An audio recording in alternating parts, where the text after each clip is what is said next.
and get through our preliminary stuff so we can have our meeting. All right. So welcome everyone. This is the February 2nd, 2021 meeting of Kingston Planning Board. We're meeting remotely as we have been for the last several months. And we'll get to the roll call of members in a moment, but the first thing we have to do is make ourselves legal with regard to our remote meeting status. And so, as chair of the Kingston Planning Board, I find that due to the state of emergency declared by the governor as a result of the COVID-19 pandemic, and in accordance with the governor's emergency order number 12, pursuant to Executive Order 2020-04, this public body is authorized to meet electronically. Please note that there is no physical location to observe and listen contemporaneously to the meeting, which was authorized pursuant to the governor's emergency order. However, in accordance with the emergency order, I am confirming that we are utilizing the Zoom platform for this meeting.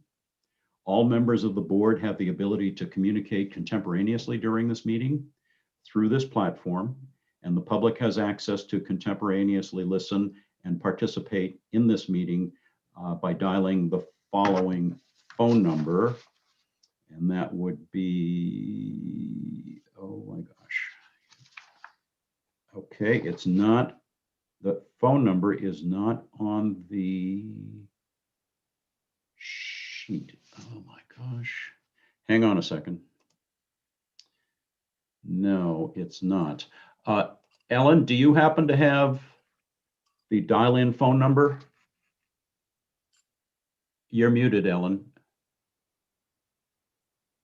Town's computers aren't working properly anymore, so I can't link to anything, and I can't get on the town website to check. Okay. Adam's going to see if he can get it. Well, what I'm going, we can go back to that, but what I'm going to say is that in the meantime, there are a couple of ways you can join the meeting. One is by dialing a phone number and inserting a password, and the other way is by using the website address to connect through the video link on the Zoom. And that information, the Zoom link, can be found on the agenda for this meeting, and it can be found at the planning board page of the town's website. So that would be www.kingstonnH.org and going to the planning board page. I'm going to keep going on this. When we get the phone number, we can provide that as well. We previously gave notice to the public of the necessary information for accessing the meeting, including how to access the meeting using Zoom or telephonically. Instructions have been provided on the website of the planning board, and I gave that already. If anybody has a problem connecting, please call 603-642-3342, extension 6, or email the planning board's email, and that is pb, as in planning board, @kingstonnH.org. In the event the public is unable to access the meeting will be adjourned and rescheduled. Please note that all votes taken during this meeting shall be done by roll call vote. So we'll start by taking a roll call attendance, and when each member states their presence, please also state whether there is anyone in the room with you during the meeting, which is required under the right to know law. Okay. So, Glenn, I have that. Ellen, I'm gonna do this part of it. You can do the roll call votes when we get to those, but I'll do the roll call of members to start us off. So Glenn Koppelman is present, and I'm at home and alone. Let's see, Chris. I am present. I am at home. My family will be in and out of the first floor. Okay, that's Chris Bashaw. Robin Duguay. Present and alone. Steve Padfield.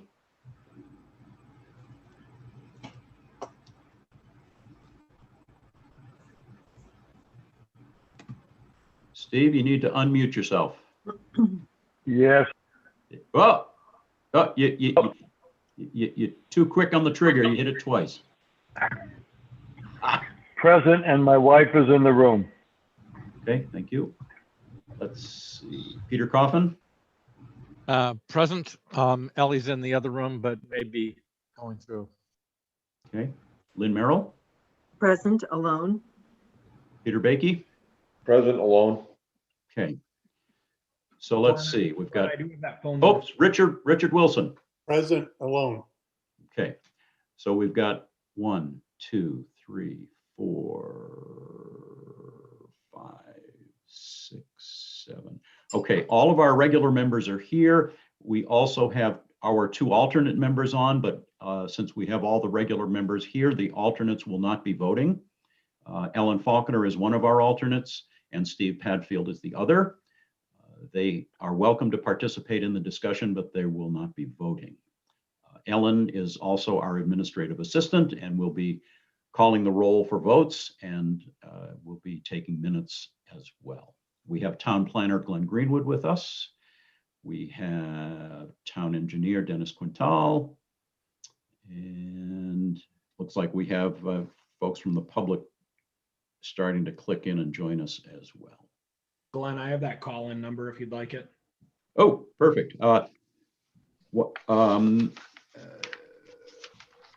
Okay, Chris, go ahead. It is 1, then area code 929-20-56-099. Okay, thank you. So just to backtrack on the connection for this meeting, if you're doing it through telephone, you would call area code 929-205-6099. The meeting ID is 811-9427-4176. Okay. Thank you, Chris. All right. Okay.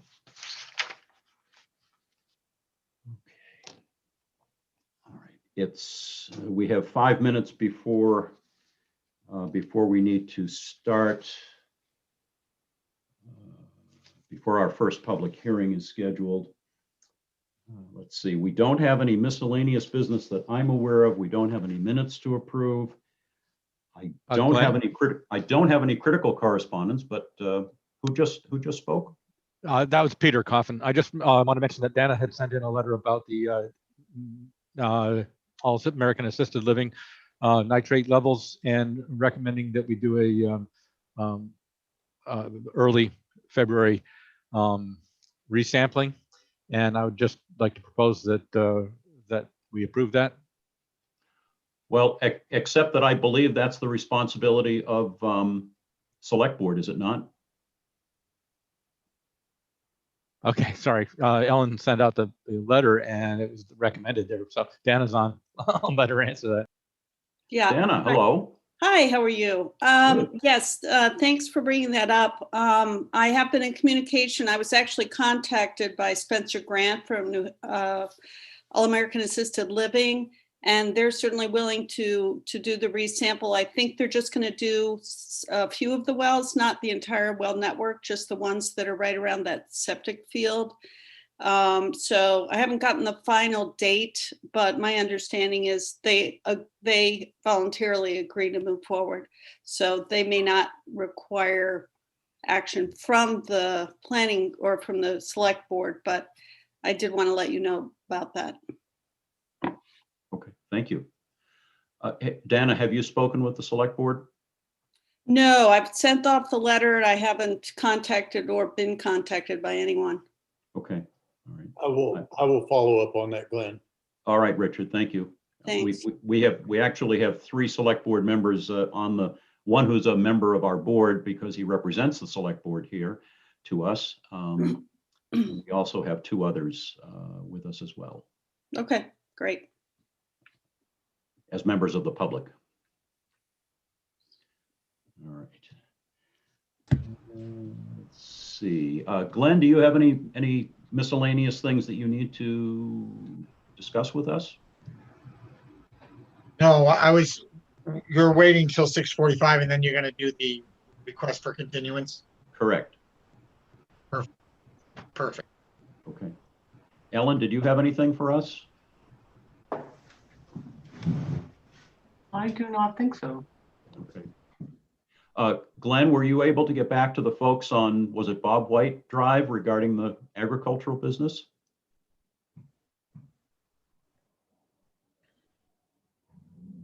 Glenn? Oh, no, I have not done that yet. Okay, all right.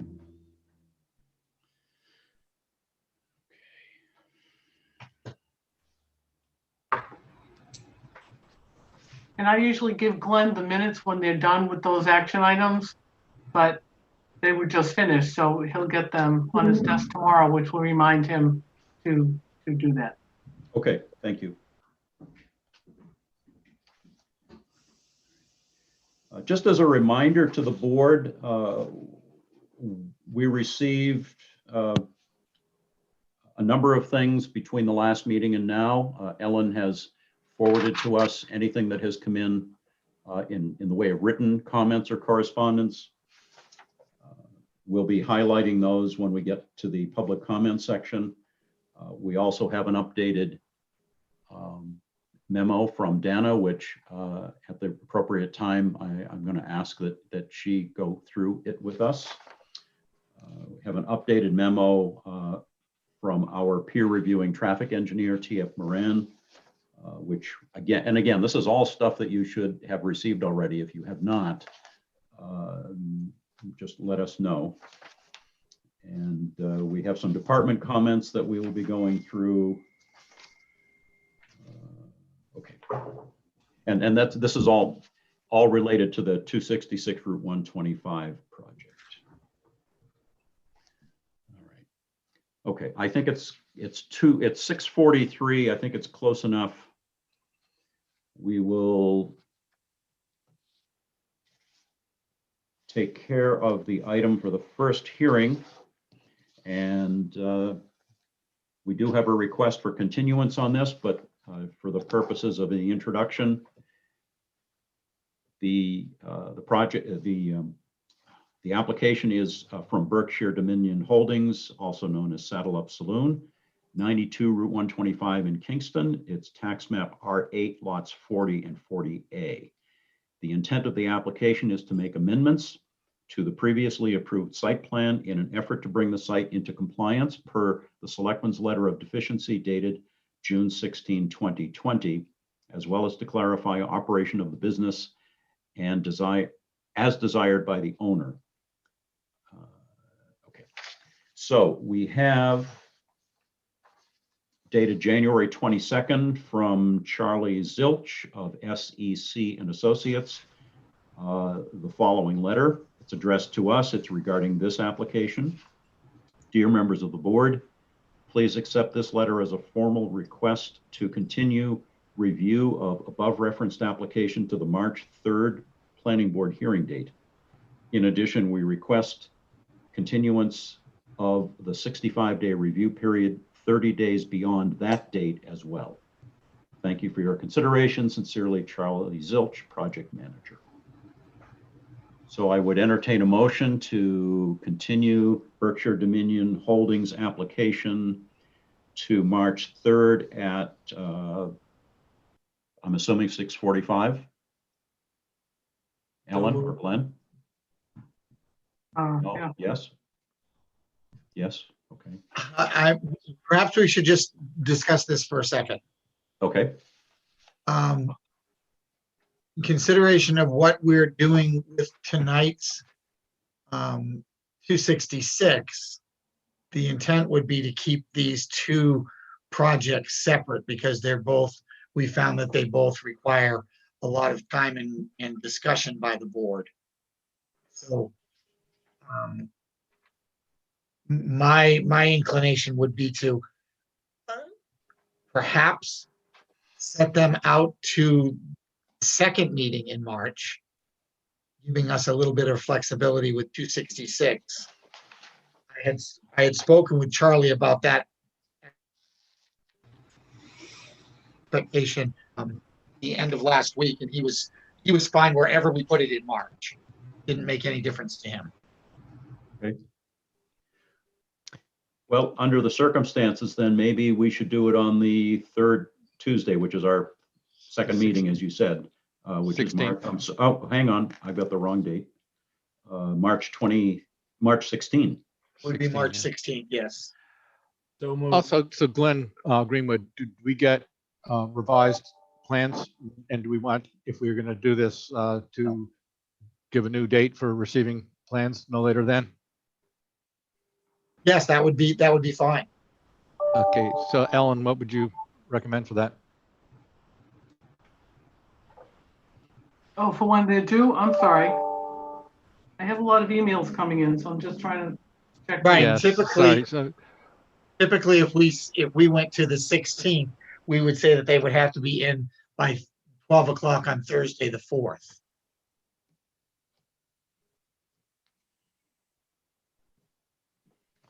Thursday, the 4th, you said? Yeah, but in this instance, these would be, perhaps we should ask them to get them in a week earlier than that. Because his goal with these is that there are going to be some substantial changes that would allow department heads to have 2 weeks instead of just 1 week. Right. Okay, so what would that back it up to February? Thursday, February 25th.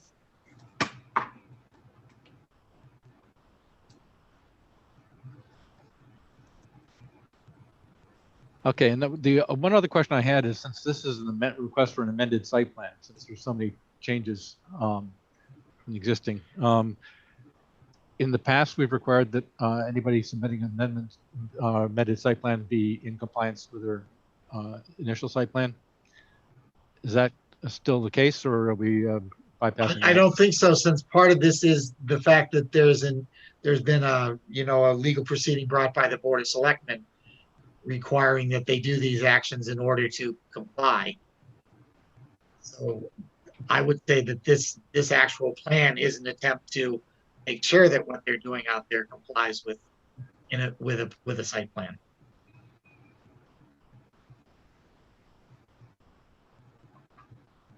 All right.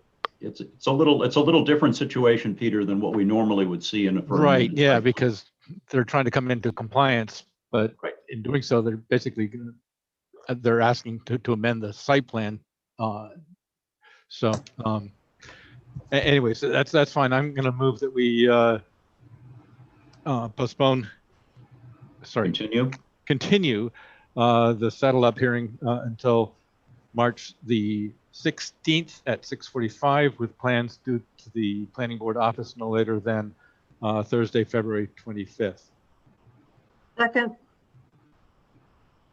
A motion by Peter Coffin, second by Lynn Merrill. Glenn, can I make a comment? Further discussion. Ellen? This was brought in November and asked for a continuance till tonight, and now is asking for another continuance because I haven't been able to do anything. And part of them coming in November was because the Board of Selectmen had legal action that was going to begin, which was put off by them being before the planning board. I just think that it would be in the benefit of the town, but to let the applicant know ahead of time that should they not be able to come in and get their plans in by this time, that the board may not consider continuing. But I thought that discussion should happen now, not at the time, because that wouldn't have been fair to the applicant. So that's why I bring it up now. Ellen, it was my understanding that the applicant had completed a list that was required by the board, and then there was additional things added. So Charlie was the one that needed time to complete the additional things that were requested. He said since November. Yep, I know, this is the recently. He hasn't been before us again. So we couldn't have given him anything else since November. He hasn't been here. Okay. And I'm just saying that if this discussion was going to happen at that time, that wouldn't be appropriate, because then the applicant wouldn't know that ahead of time. So if this was something the board thought was the right thing to do, it's only fair to tell them now that we expect it to be in a timely manner, not at the time. So, All right. Would the board, how does the board feel about including some of that language into the motion? I would. Yeah, I'm fine with that. I don't know, Chris? all the complications that have gone on this year, I'm not looking to preemptively crush a small business that's trying to survive and make changes. There's been all sorts of delays on every level through every municipality due to the COVID stuff. And I think we've been pretty accommodating with more egregious stuff in the past with longer timelines. So I don't want to preemptively state that we're going to shut somebody down or not be inclined to deny their plan due to delays. and again, I bring it up for this one because this is not the first time.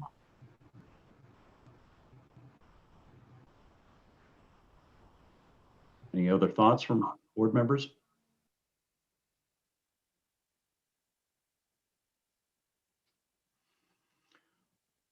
Well, I don't know how the motioner and the seconder would like to handle it, but It doesn't have to go any further. I just want to bring it up so it didn't come up next month instead. well, that's fine, Ellen. I appreciate that, but while we're still in further discussion, if there's going to be any amendment to the motion before I call for the vote, I'd like to know that now. Yeah, I'd like to amend that motion to suggest that that the board is disinclined to continue postponement, or sorry, continuations ad nauseum, that we're looking to wrap this up and that we've had a few years to get this. Since this is basically more or less a continuation of the amended site plan that they proposed a couple of years ago and then said they were going to come back in the spring. They withdrew that, said they would come back in the spring and amend it again if they needed to, but they went ahead and made the changes and never came back to the board. So this has not been going on just since November. This has been going on for a while, and it's not us that's delaying it at this point. It's I understand they want to continue to avoid being on the same night as the 266 project, but it can't keep going into the spring when they when they're going back into more or less summer businesses hours.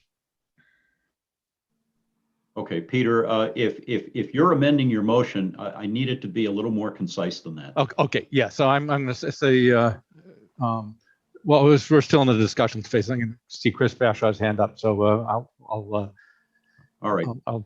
Chris, we'll go back to discussion. I would just like to say if we want to vote on those as two separate things, I would feel more comfortable with that. I don't think they should be tied together. All right. Okay. And Richard Wilson has his thumb up, as does Lynn Merrill. So, and Peter Bakey. So it sounds like the board is of the mind that we consider those separate votes. Okay, so the motion will stand as originally stated. All right. And that motion is to continue the Berkshire Dominion Holdings hearing to March 16 at 6:45 with any new material due no later than February 25. Is that correct? Yes, that's correct. Ellen, yes? Okay. All right. Yes. Anything else on that motion? Discussion. Okay, Ellen, would you please call the roll? Sure. Glenn Kopelman, Yes? Richard Wilson, Yes. Yes. Lynn Merrill. I'm sorry, Lynn, I didn't hear you. Yes. Thank you. Peter Bakey, Yes. Chris Bashaw, Yes. Robin DeGuay. Yes. I've missed somebody. Who did I miss? Peter Coffin. Peter Coffin. Yes. Okay. All right. How does the board want to handle the other part of this then? Is anyone prepared to do a motion on it?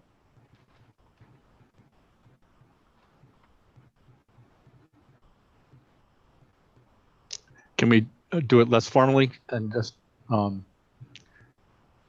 Ellen, when she contacts them, or Glenn, when he contacts them about the continuation? Well, But she just can't do it without discussion. direction from the board, so. Right. Right, I can only tell them that that's the case if that's actually what the board is saying the case is. Right. Yeah, I think that's probably enough. I don't think we need to make a formal motion at this point. I think they'll get, if Glenn communicates that there was this discussion that occurred. No. Glenn is saying that unless the board gives him some direction, he's not going to communicate that. Am I right, Glenn? Yeah, my point was that I will communicate what the board directs me to communicate. Right. Because I find it, I understand what the history is with this applicant, but when I'm receiving plans, I'm receiving them with the expectation that they are going along in the process as we expect them to do. So unless the board tells me that the expectation is that we're saying we don't think we're going forward appropriately, I'm not going to. I don't think this is going to go anywhere anyway, but let me just clarify. I wasn't saying that once we got the plans and if they needed to do more, we wouldn't continue at that point. I just meant if we didn't get plans at all and they asked for another continuance, certainly if you get plans from people and they need to continue to move forward, it doesn't, that would be ridiculous not to do that. So I think that you all can stop talking about it at this point, if that's what you want to do. But that my intention was not to, oh, they only get one shot and it we're done. It was like, if they don't give us plans by that date, we want another continuance. So I didn't want to imply that we wouldn't ever continue them. So if that was what people thought, I just want to make sure that's not what anyone thought I was trying to do. Okay. Does the board wish to discuss this any further and provide any guidance to Glenn and Ellen with that regard? I'm fine. This is Peter Coffin. I'm fine with just seeing if the plans come in and dealing with that then. Okay. All right. Okay, let's move on then to the second hearing, which is 266 Route 125 LLC.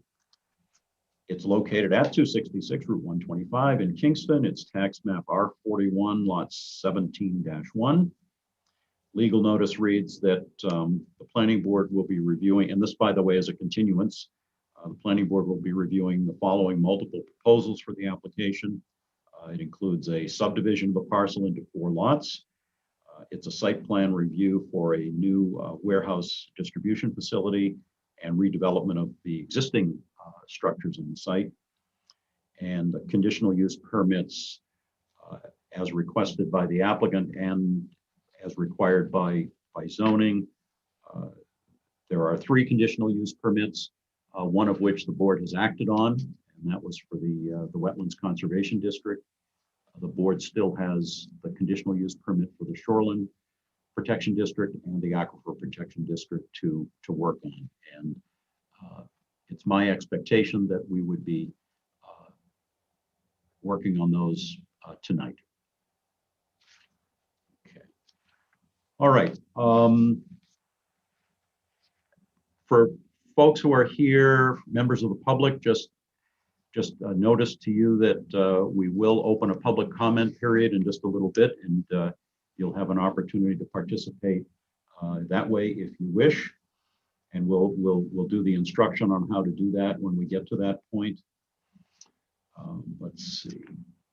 We have representatives for the applicant with us. It looks like both Carl Dubé and Doug McGuire and Tim Stone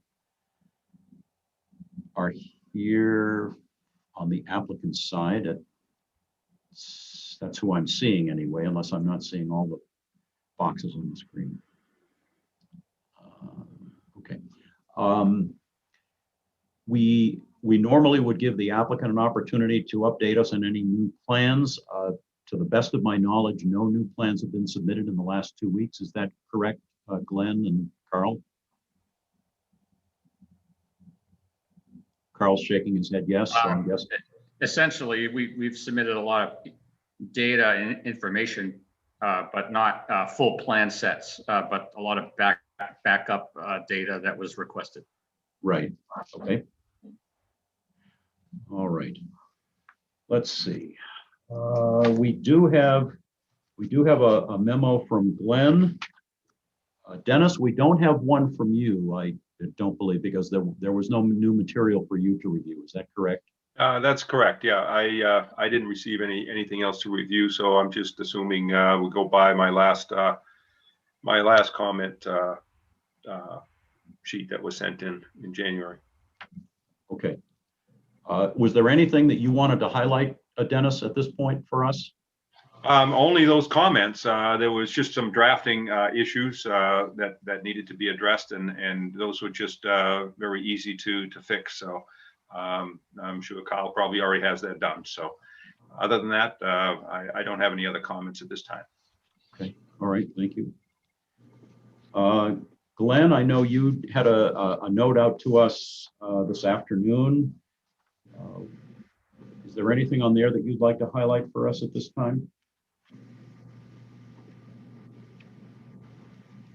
I just clear in the note that there wasn't new information. I wasn't offering anything new.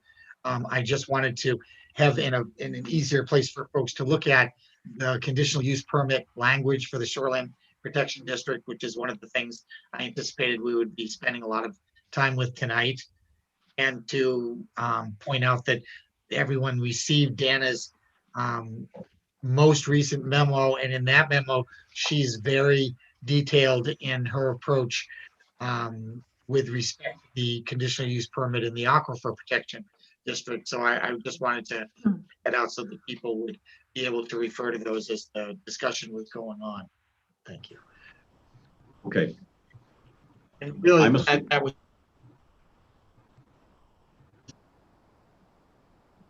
Go ahead, Glenn.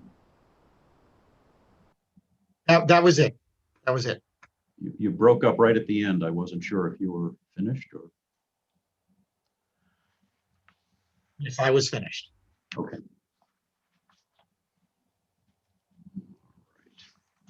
Let's see. How about if, Carl, before I turn it over to you for a little bit of an update, why don't I at least go through the department comments that I have,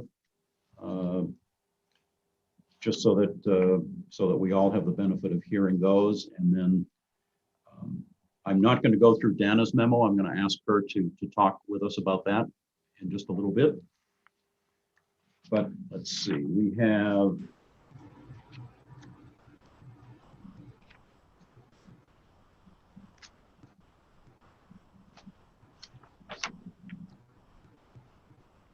comment sheet from Chief Don Briggs, Chief of Police, and it doesn't have a date on it, but I know it was received since the last meeting. It says, please add the following comments for the site plan review process from the Kingston Police Department. And I'm quoting from his note now. In the event the peak period traffic from lot 17-1A is significantly higher on an ongoing basis than is presented by the owner's traffic consultant, the owner/user agreed to pay the cost of providing a traffic control officer at certain peak times until the traffic has been sufficiently reasonably addressed by the owner user or until such officer is no longer warranted. So Glenn, if you could, do you have a copy of that? Glenn, I believe it was sent to me, yes. okay. Something that I talked with Glenn about this afternoon in preparation for our meeting today is that this is a large project. It's very complicated. There are a lot of moving parts.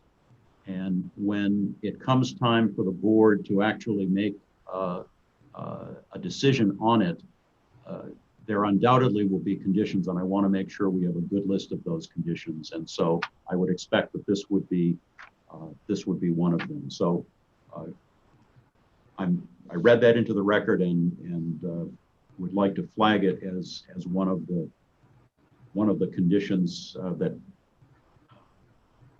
for somewhere down the road when we get to that point. All right. We have two comment sheets from Conservation Commission, and I know Margie is on the call. One of them is dated January 24, and one of them is dated February 2nd, today. So the January 24 one talks about a meeting that the Conservation Commission had with Mr. Dubé. And it says, of the many things discussed, there were two new items of interest. Property on north side of Little River. And I'm going to read this. It says, it was pointed out that the property on the north bank of the Little River had previously been designated as conservation land and asked if that would continue to be the case. Mr. Dubé confirmed that this portion of the property would remain undeveloped and said that he would have that information included in the next revision. Lot R41-17-1C will also remain undeveloped, and that information will also be included in the next revision. I'm assuming revision of plans. We also discussed the sound barrier fence. It seems to be the best design for the application. From the viewpoint of the Kingston Conservation Commission, making a fence shorter and curving it more is better for the wildlife. Also attached are the minutes from our meeting today. We discussed many things. Some have already been resolved. And so the minutes are attached. And again, this went out to board members. So this should not be new information for you.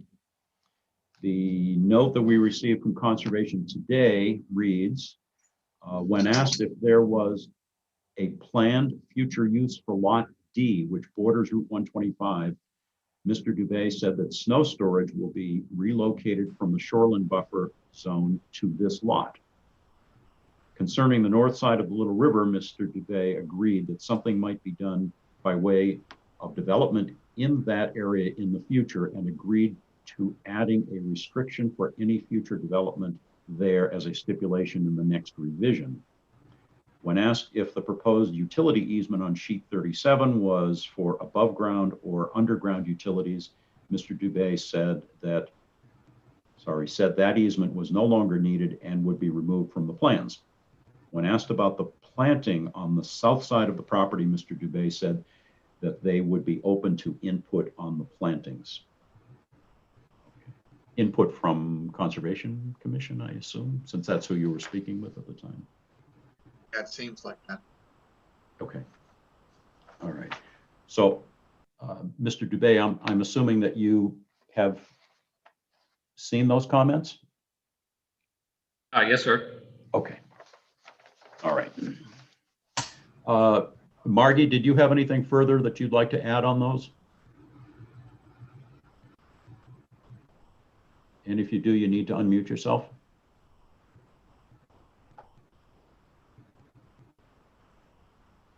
Margie, give me a thumbs up or down if you have anything further. Thumbs down, nothing. Okay. All right.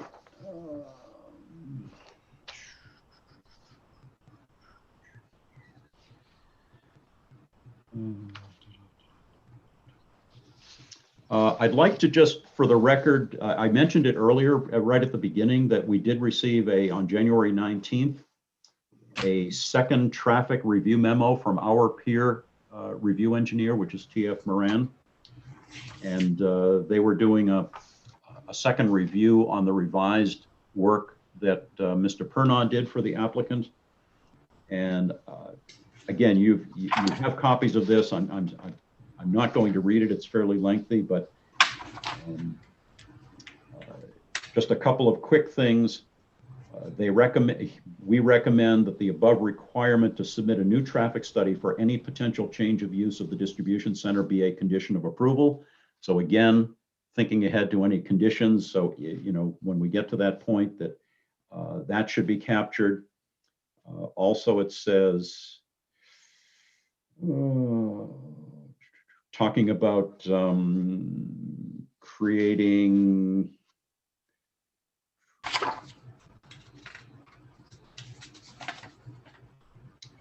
peak trip generation, Schedule D. The memo concludes that all of the alternate shift schedules, including Schedule D, cause operating conditions within the study area to be equal or better than the traffic projections and analysis contained in the original study. Therefore, this comment is satisfactorily addressed.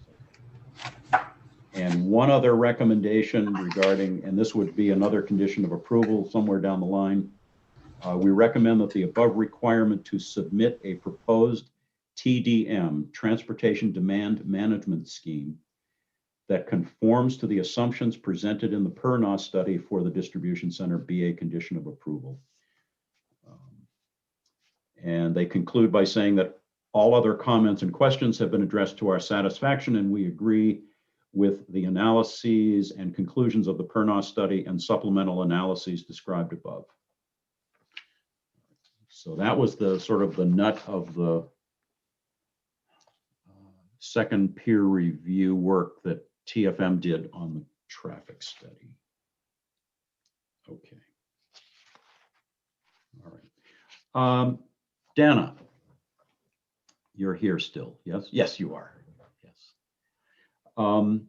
You've provided us as of February 1st with an additional document, and maybe, and again, the board has this, and I'm assuming that the applicant has it as well. But I think for all of us on the call, both board members and members of the public, it would be worth perhaps a summary from you of what you've stated in this document. Okay. Sure. I won't go through point by point because the action items associated with each one of the points is outlined, and most of them are fairly straightforward. The two items that I did get a lot more information on, and I worked closely with Doug McGuire with Dubay, trying to tease out the differences between the analysis that I completed to understand the recharge to the site versus the Dubay approach. And we did come to an agreement that it looks as if that there is a recharge that's sufficient to say that it's very close to being equal to the pre-construction recharge. Some of the recharge will be gained from septic system discharge, so it's not all clean water recharge. And we know that some of the water that will go to the infiltration basins will also, have some measure of salt contamination, which is the other point that we kind of talked about. But the long and the short of it is there shouldn't be any significant reduction in recharge at the site based on the design that Dubay has put together. And just to kind of tidy up that comment, that's different than your first memo, which had indicated that there was a possibility of a potential of a 10% reduction in the recharge. Yeah. So the way that I kind of framed my analysis was a little bit different, and it was basically not considering the over infiltration that was actually happening at the infiltration basin. So there are 5 infiltration practices, and the infiltration, rather than being 50% at those locations, which is a typical recharge value, they're closer to 90% or maybe even greater than that, just because they're large structures that will allow for slow infiltration. And so that should offset the other areas where there's impervious surfaces. So even some of the pervious surfaces are probably going to run off to these basins, which will actually allow even more infiltration. But they're not going to be distributed across the site like it is now, because we have open terrain, but it'll be concentrated in these infiltration areas for the most part.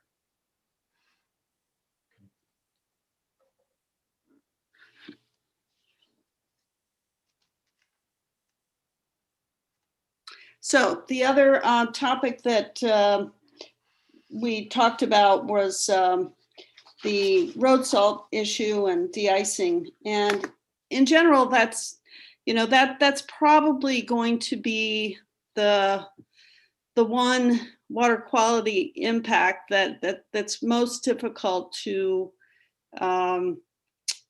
take care of in terms of, keeping any contamination from road salt. I mean, there's been an effort to say that there's going to be good operation and maintenance, good best management practices when it comes to road salting, training of the contractors that are going to be doing the work. But it all comes down to, making sure that the best management practices are maintained, that they are using the state-of-the-art methodology that's recommended by the UNH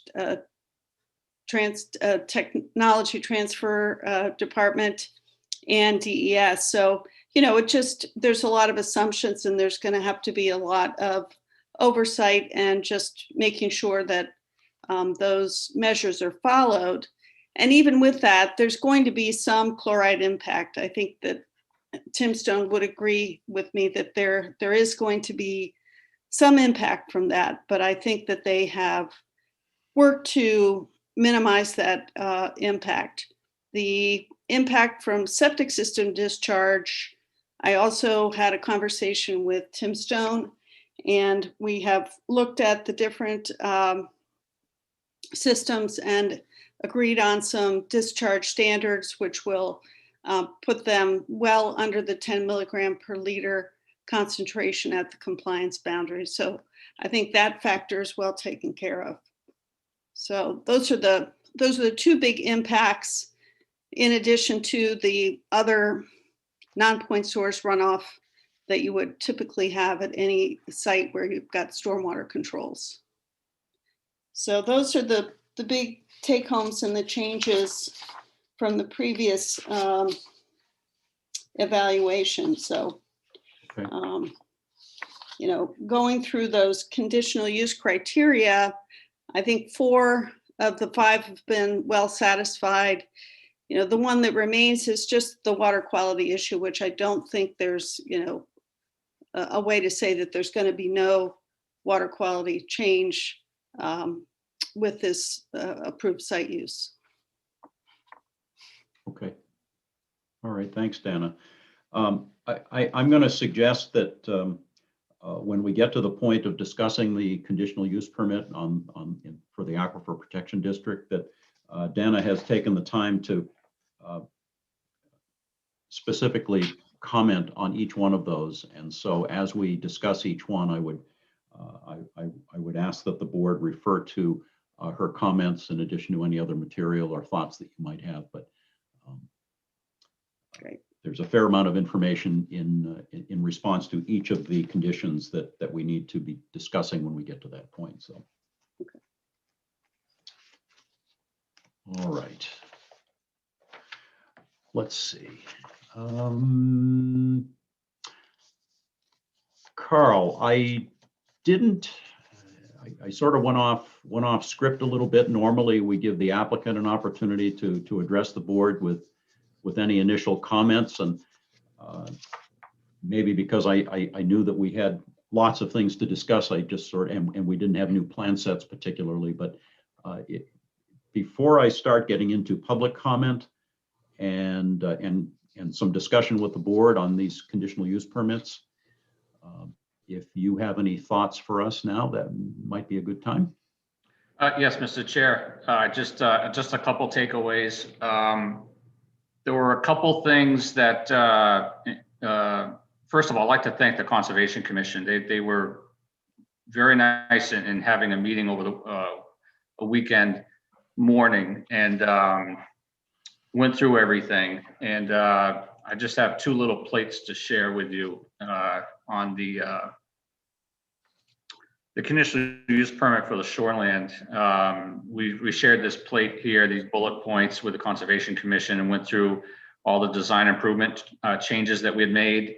And I think they were, pretty well received. I don't want to speak for anybody, but in terms of the CUP for the shoreland, I won't go through all this stuff, but we really, that last round of changes really brought it into focus in terms of making sure we had extra in terms of the compliance and the criteria. There's several of them, and we now not just meet them, we have, a little extra on each one.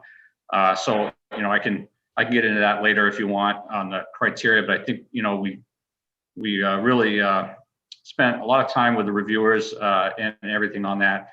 The other thing I'd like to point out is I think one of the public comments, which was Mr. Ouellette, had some suggestions, and we did not forget about that. So this is called a figure one sketch, but we already, we're going to take away a little bit more pavement in those two hot spots that Mr. Ouellette was talking about. And it's about almost 7,000 square feet of pavement, and we're putting guardrails around that area too to make sure that no one's tempted to push snow over there. But we just, as an example, we are this could be referenced in the board action, but we removed pavement from those hot spots of about 7,000 square feet and shifted some septics. We were allowed to do that ever so slightly, just a little bit away from the river more, and added the guardrail. So to Mr. Ouellette's point in the board and everything, we did try to accommodate that, and we already had these in the plans, but we didn't want to have to resubmit these little two things where we're taking pavement away, but we can certainly do that. And the 4 items that Mr. Quintel had, that those we have no issue with those whatsoever. Those are annotations, some details. So we had that. So Carl, on that, the sketch that you just had up on the screen. Yes. Are those adjustments that you're going to be making to whatever the next plan set might be? Yes. What we'd like to do is on this next plan set is really more of an administrative set in just wrapping up and integrating what we did on the last round of revisions, and this was through the holidays and everything. And there were a lot of criteria, a lot of notes that you guys require for inspections, for monitoring. There's going to be a lot of monitoring, a lot of reporting from many angles on this. There's bonding requirements, there's impact fees, there's all sorts of stuff. Every single one of those criteria was set forth and summarized in a 27-point memo to Glenn. I'm not sure if you had a chance to look at it yet. We also received that memo from the police chief through Glenn, and that's actually item number 25 that Mr. Chair talked about earlier this evening. So there is a, typically you would be looking at a conditions list to make sure everything is covered so that the board is comfortable, and we have those, and every single thing, everything from the state permits to what we said we were going to do to what you assumed we were going to do to development restrictions that the conservation talked about. All those things are very easily done, if not already done, on the plans. So we have that. We can go through that later tonight too, if you'd like, because it really sets forth a lot of the logistical things and checks and balances that this board's going to expect, and we've done that. So that's really it. I just have to thank the reviewers. I mean, we had engineers and scientists going back and forth with a lot of data, and the reviewers were fantastic and just responding right away and pushing us to back and forth on that. And I think it was a good process, and it ends up with a good product in the end. And the takeaway I'd like to, the last comment I'd like to point out is on the conditional use criteria. We can go through that in detail if you'd like, or we can summarize it. But when that point comes, we can summarize. Mr. Pernos here, Mr. Stone's here, Mr. McGuire's here as well. So anyhow, I just like to thank the reviewers for, they weren't easy, and but that's good. Okay, Carl, thank you. I want to try to keep this as orderly as possible for everyone's sake. So when I'm going to shortly go to the public comment that we have and then open it for public comment so that we can do that part before it gets too much further along here and before we start getting into any significant discussion on the conditional use permits. When we do get to the conditional use permits, we'll deal with them one by one and we'll deal with each point of the conditions. And for instance, when we open it up and discuss shoreland, before the board starts discussing each point, maybe the applicant can give us their perspective on it, and that'll be the lead in for us then to Lynn, yes? Just point of order. As I read the minutes of our last meeting on January 19th, Mr. Bashaw suggested not taking public comment prior to working on the next set of CUPs at the next meeting. And I thought that the board had agreed on that. Okay, I did not remember that. Was that the consensus of the board? Just wanted to make sure.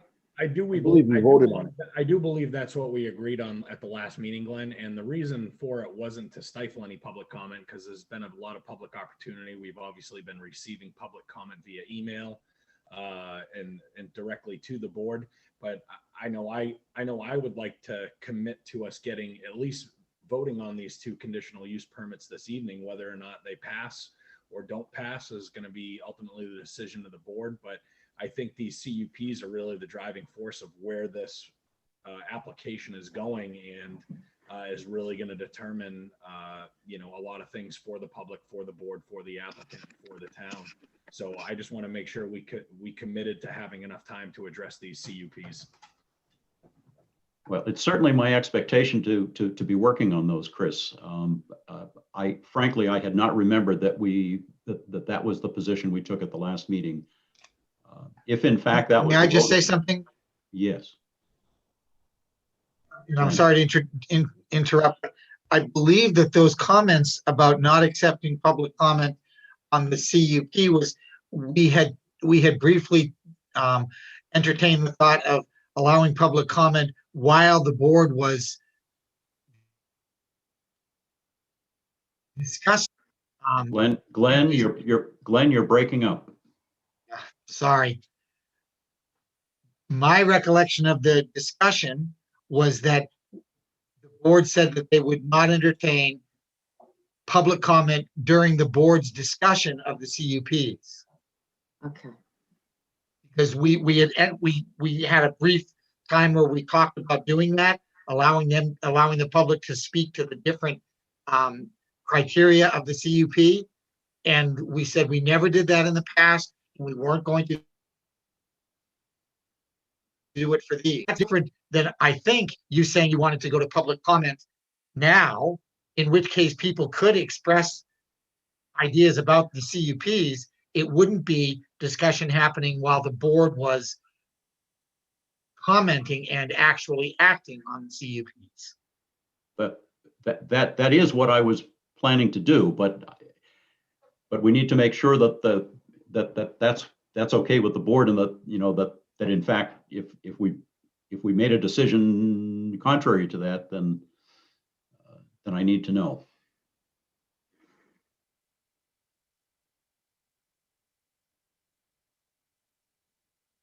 I have no Why trouble. don't you just take the vote now? I have no I'm sorry. trouble taking public comment now, before we get into those, but I would hope that we restrict it to new information and not repeating the same stuff over and over again. And also not repeating anything that has been sent to us in the letter format. I second Right. that. All right, just to be clear, what I would do with the letters that have been submitted between the last meeting and now is mention, like I did with the others, who wrote them, what the date was, and maybe a point or two about what's what the issue is that they were bringing up, but not to read the letters. And I really do think it's process-wise, I think that before the board gets into discussion about the CUPs, that we really should get through the public comment piece of this, and then cut off public comment, and we can get into our discussion, and we wouldn't take public comment during the discussion of the CUPs.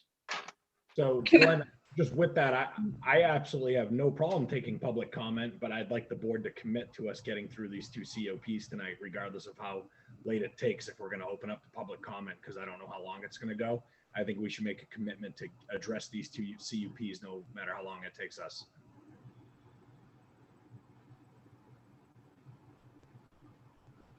Ellen? Can you just open the public comment or, open up different public comments? So this public comment would be specific to the CUPs, then they can be addressed. And then if there are other public comments for other things, they can be opened at not have it be wide open public comment. Would that better address Chris's concern? I hear where you're going with it, but I'm not quite sure how I'm going to be able to manage that. Okay, that's valid. Can I just ask, I guess, based on what's been shared up to this point in public comment, as well as, letters we've received both through the planning board and at least for me at my home, it's clear that there might be some misconception about the scope of the planning board. And it might be helpful to reiterate what our scope is specific to the town ordinances and what falls outside of that, before we get bogged down in information and opinion and feelings that really have no bearing on what we're tasked to do. Okay. Well, as board members, we're elected folks here in town. Once we sign up and we're elected, we take an oath to follow the ordinances and the regulations to the best of our ability, and we swear to that. And we all bring a certain level of expertise and thoughts and ideas to anything that we discuss, but the decisions that we make are supposed to be based on the ordinances and the regulations. That can be supplemented with information that we get from experts such as Dana on the hydrogeology stuff, Dennis on the engineering, any peer review that we might have done on, say, the traffic. So, Robin, No, that was perfectly said. Oh, okay. I do realize that the scope and nature of the project generates a lot of interest, a lot of discussion, and individuals have very strong opinions in all directions on this. So, okay, Chris, going back to your point, it would be my expectation that we would do whatever we needed to do to get through the 2 CUPs tonight. I appreciate it. And just kind of tagging on to what you were just saying, I think it's important for the public to know that when deciding on some of these, it's really a judicial part of our process, which we do have to go off of data and facts and experts. We don't always necessarily get to vote with our feelings. That's more interpreted when we get to legislative type decisions that we make, as opposed to now where you're maybe getting into more judicial type decisions. Okay, if it's all right with the board, then I'm going to go through the public comment that I have received, that we have received, hard copy or through email. And let's at least do that part, see how far we get. This should happen pretty quickly. We do have something from Doug McGuire indicating that he had some discussions with DOT and that they can be expecting a driveway permit beginning of this week, and this letter was dated yesterday.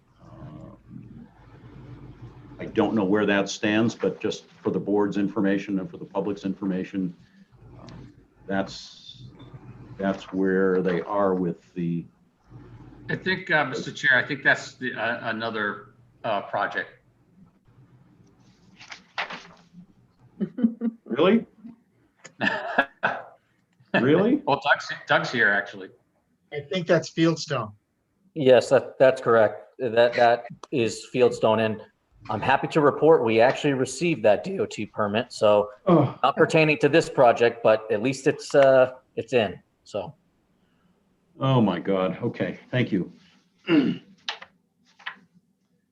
All right. The first letter is one that I inadvertently missed the last time, and this is from Mr. DeHart at 16 Monarch Way.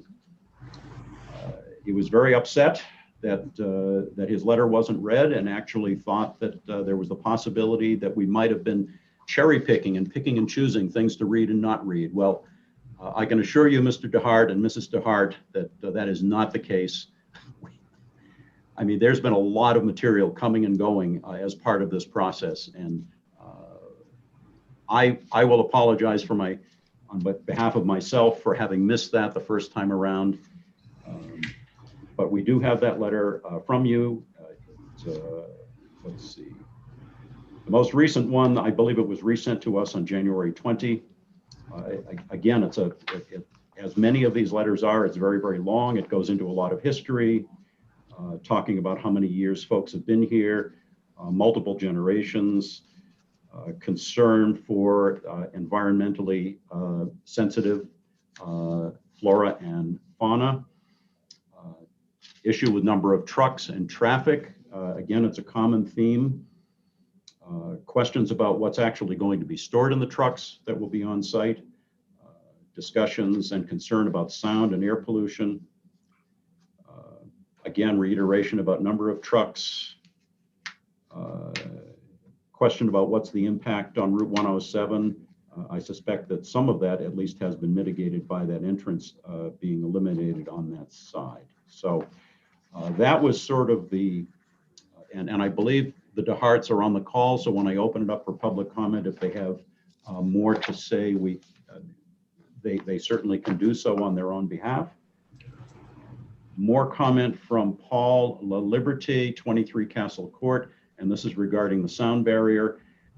I don't know if he had proposed some things at our last meeting. I believe that the applicant has made some adjustments to that, but it appears as though, no, I'm not, no, I'm incorrect. I don't know if the applicant has had any further discussions with any of the abutters regarding sound barriers and so forth, but I believe that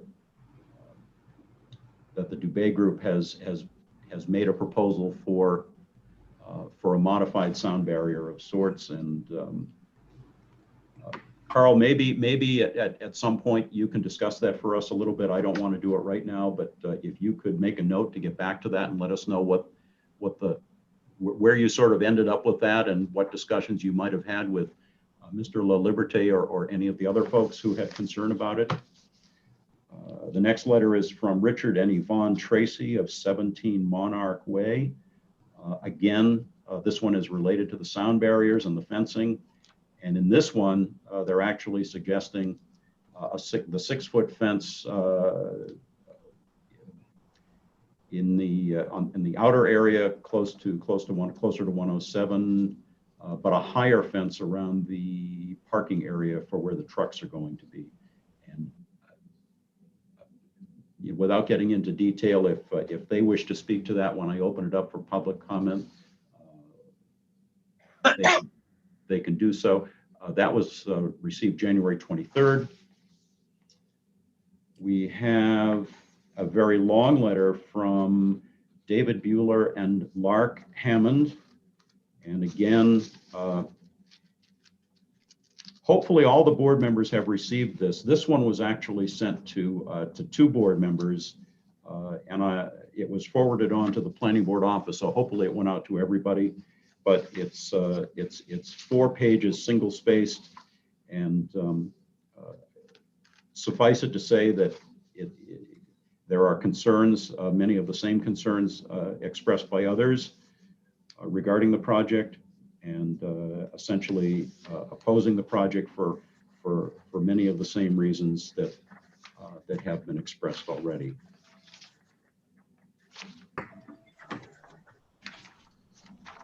And again, if either Mr. Bueller or Ms. Hammond are on the call, when I open it up, you can speak to it further if you wish. We have a letter here which we really don't need to act on because it's not in our purview, but Ms. Alessio, we received, this came to myself and to Chairman Coombs of the Select Board, questioning conflict of interest with regard to the wetland mitigation piece that's being purchased. And since you're not voting on this application on the planning board, it's not an issue for us, but I just wanted to make sure that you and the public were aware that we did receive it, and it came from Andrea and Almas Kenter at 23 Marshall Road, and it's dated January 31st. We have a letter from, now, again, Ellen, you might be able to help me with this. This one came to me directly from Muriel Ingalls, dated January 20. And I believe I forwarded it. Did I forward it to you, Ellen? Ellen? I think that's the one I forwarded to everybody else. Oh, okay. For an unusual circumstance, I had gotten, I believe this was the one, where I got in a letter addressed, hand delivered to the planning board when I wasn't there, but it was addressed to all individual board members. I do not have permission from all individual board members to open their mail, so I forwarded that to all of them, but I sent the copy of my letter out to everybody so that anyone could see a letter electronically, but they would also get the one that was addressed to them. Okay. Assuming they were similar. Oh, okay, thank you.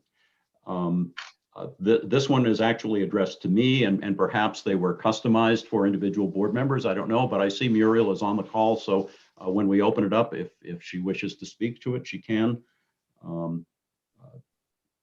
It's dated January 20. She lives at 100 Main Street, and again, you know, very well written letter, as all of them pretty much are.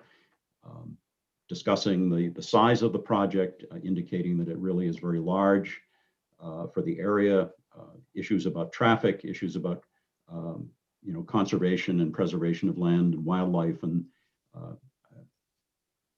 many of the issues that have been expressed by others. So again, when we open it up, Muriel, if you wish to speak to it more, you can. Let's see.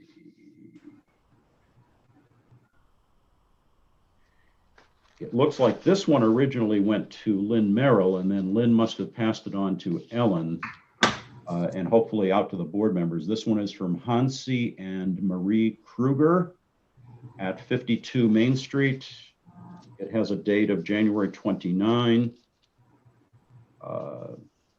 Again, concerns about the project, the large scope of the development, large number of trucks, so forth and so on, mainly traffic related. And, okay. Those are the written ones that we've received since the last hearing, plus the one from Mr. DeHart that we missed the last time, that I missed the last time. And all right, so we have, let's see, there are a number of folks on the call.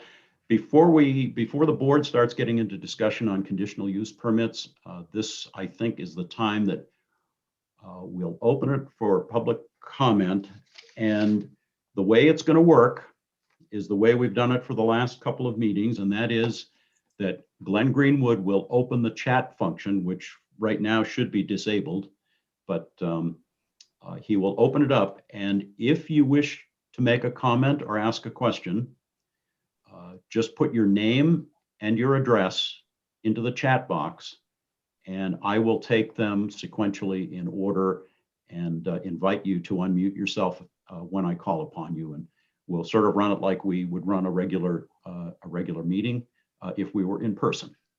So Glenn, if you would open up the chat, and please do not use the chat for making just generic comments or chatting with each other. Just use it to identify yourself if you wish to be called upon to speak. Okay. Glenn, are we going to put a time frame on public comment per person? Great idea. Well, Select board does 3 minutes. I mean, all right. Just asking. Why don't we see how public comment goes and see if we need to limit? Okay. Well, that's what I was going to do, and if the board's okay with that, we'll see how it goes, and if it starts getting very, very long, we'll put a time limit on it. All right.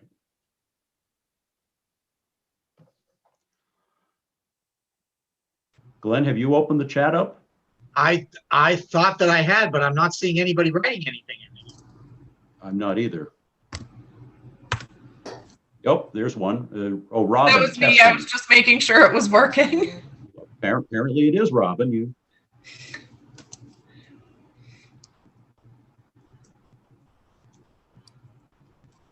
Well, Richard, we might not have to be concerned about the time limit.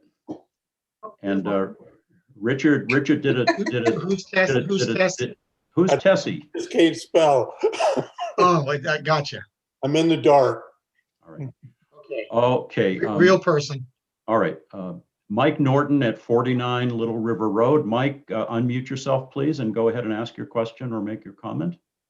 Thank you. Can you hear me? And in the matter of time, you heard the discussion. If you could please be as concise as possible, that would be appreciated.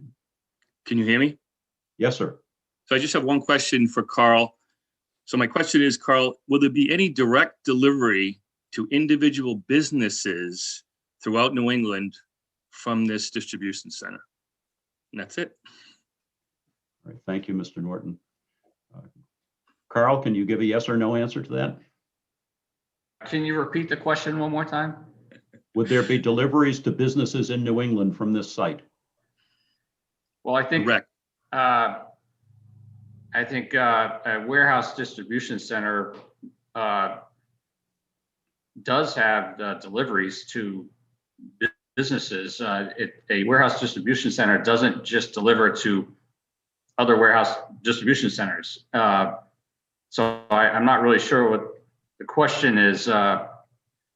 Warehouse distribution centers, yeah, they make deliveries, but they don't make them to households. They make them to other businesses. That's what they're there for. That's the function. Can I make a quick clarification? Yes, Mr. Norton. So I was just asking, a lot of distribution centers deliver to retail establishments that are attached to that distribution center.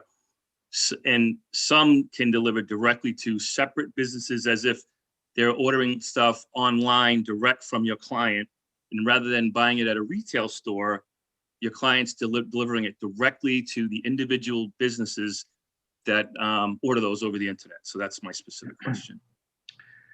Yeah. Unless there is a warehouse distribution center that's has a predetermined delivery arrangement that goes to other business, they all do this. That's what a warehouse distribution center does. I'm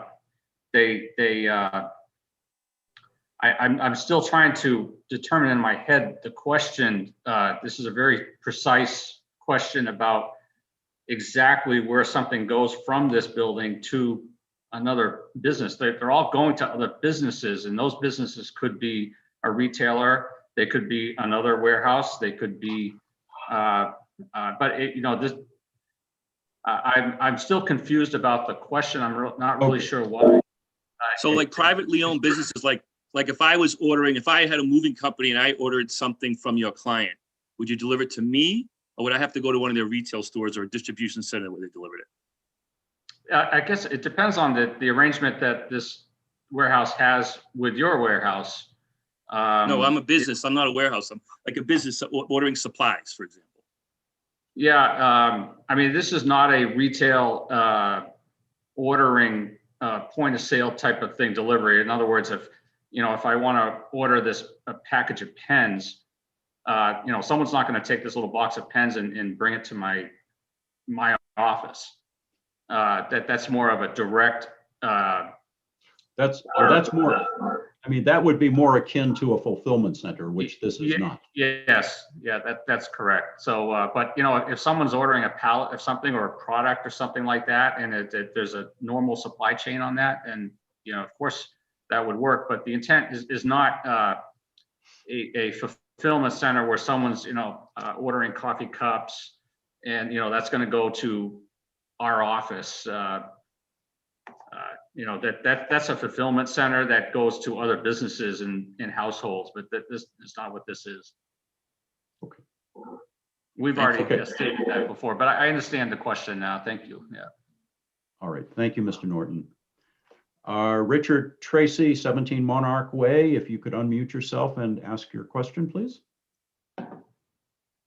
Okay, I am Richard Tracy, 17 Monarch Way, and I'm still discussing the fence. I didn't realize there was not a new plan since the last hearing. So I looked on the drawing of the fence on page 30A, I believe.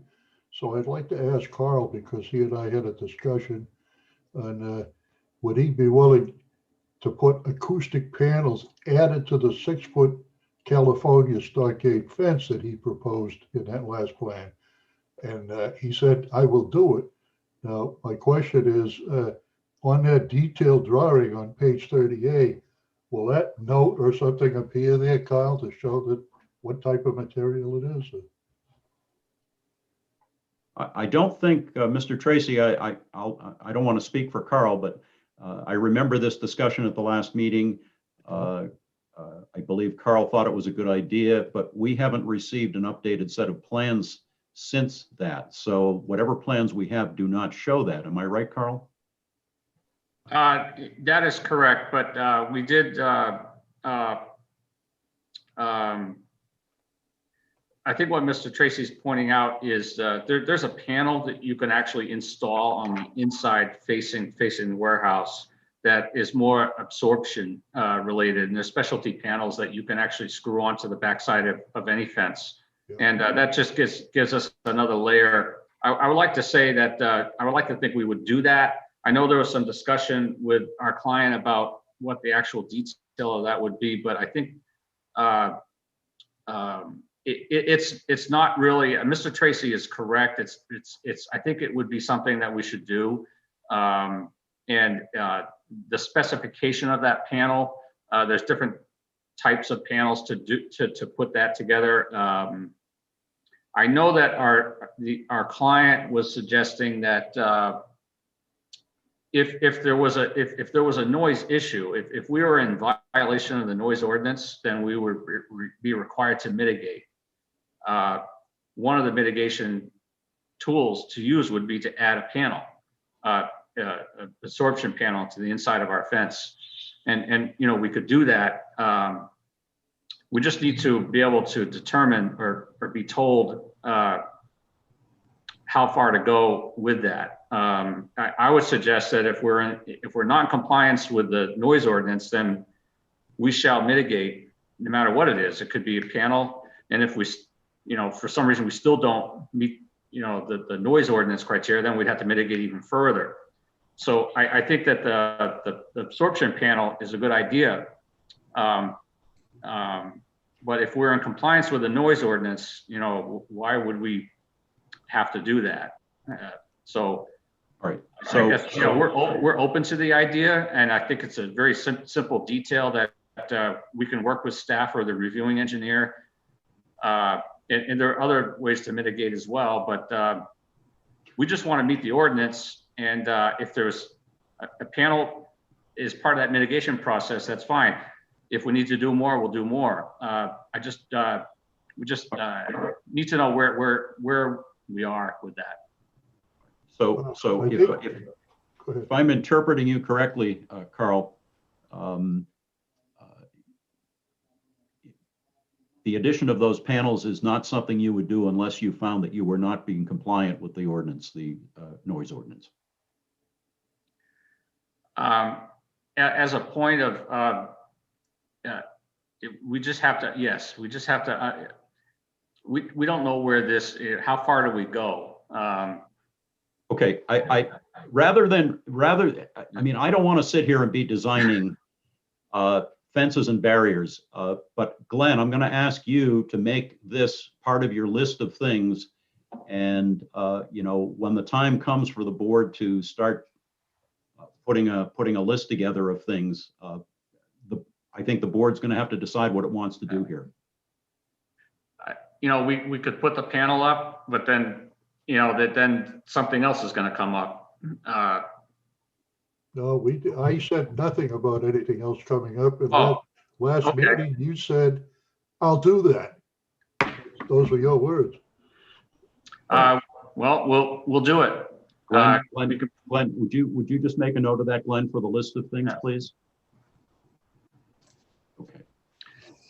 But all right, great. Did you just say he'll do it? I just want to make sure that I am doing these minutes correctly because of the back and forth.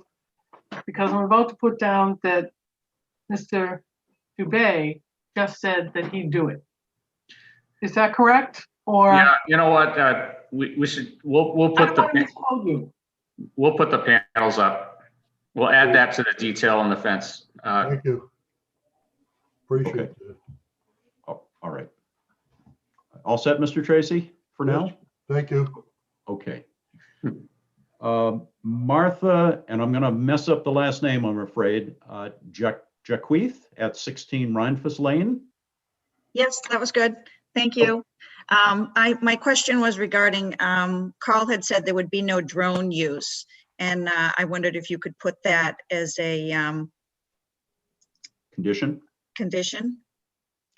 I'm guessing that we've captured that earlier, but Glenn, Carl, unless that has changed, you have stated on a number of occasions that there would be no drones. Yes, I'd just like to point out that, I mean, everyone uses drones now. Our office uses drones for different things. It's a tool, but I think what the clarifying action is we're not going to be using drones for you know, deliveries, or, you know, there won't be drones flying around all the time. I mean, someone might put a drone up just to take a picture or a video of something. Well, I think we don't want to be like, we don't want to be in violation of something. If, you know, this. We'd like to restrict. My point was we'd like to restrict the drone usage for delivery. A lot of planes that go in and out of Country Pond and Kingston Lake, and we don't want people hitting a drone, being concerned about a drone. Yeah, and I understand your point. And I mean, every drone, if it's flown by a commercial entity or an office, it has to be FAA certified, and there's a certain protocol you have to go through for that. I mean, if someone, you know, a real estate agent puts a drone up because they want to take an aerial picture of something, I don't think that you're really concerned about that. No, I'm not. You know, right. So like a rare instance where, you know, a company wants to, you know, put up a drone and take a picture of something. That's fine. Right, but not a drone using a drone for like a regular Day-to-day. commercial. Right. Yes, that is correct. Yes. Okay, so we can put that as a condition. Excellent.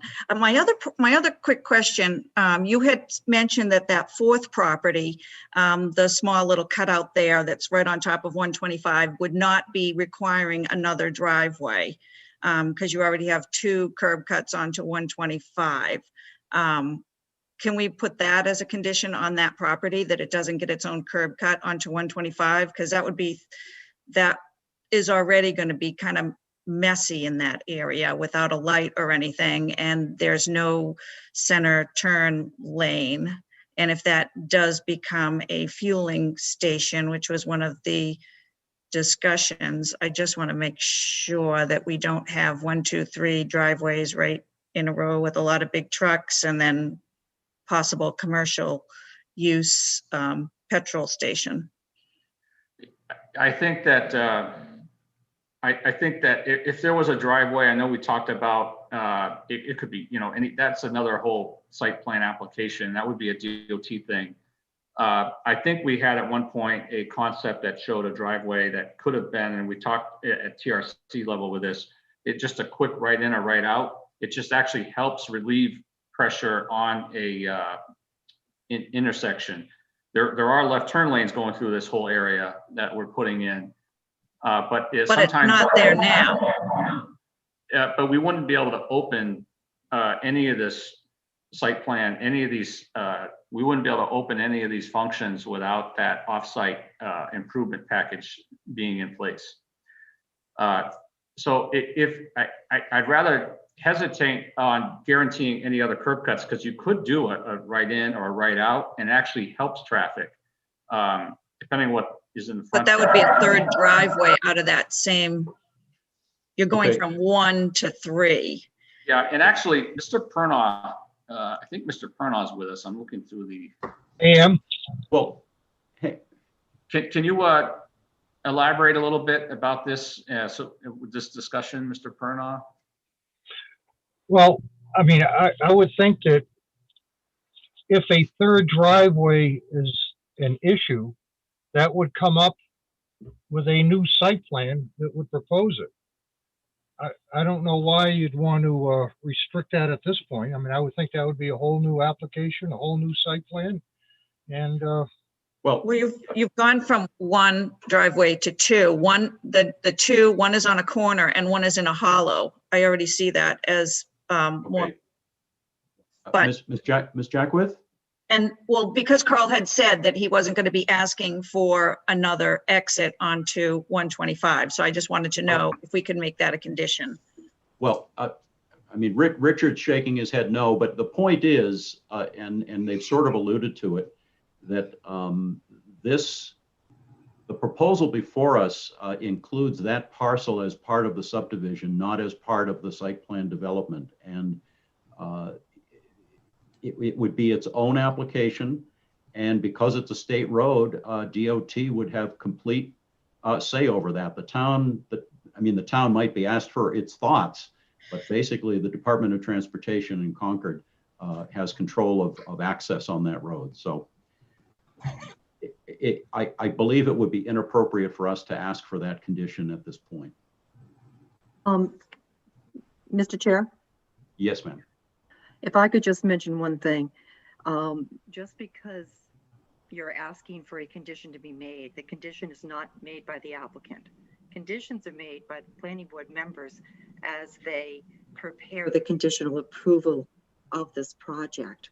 So you may be asking for something to be a condition, but the condition only happens if the planning board, not the applicant, decides that the condition is valid. Okay, thank you, Lynn. So I just want to be clear about that, like with the drones. If somebody wants to do delivery with drones, that's a whole new planning board application. Right. So you may not see that as a condition on this application because it's not something that these people are going to do. Anytime a company changes their use and changes how they use the property, it has to come back to the planning board for a new process and a new approval.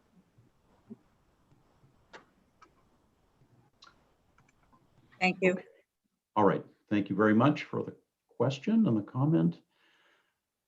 I don't see any other requests for public comment.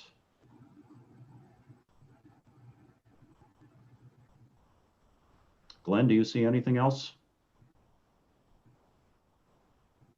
Glenn? I do not. Excuse me, Glenn?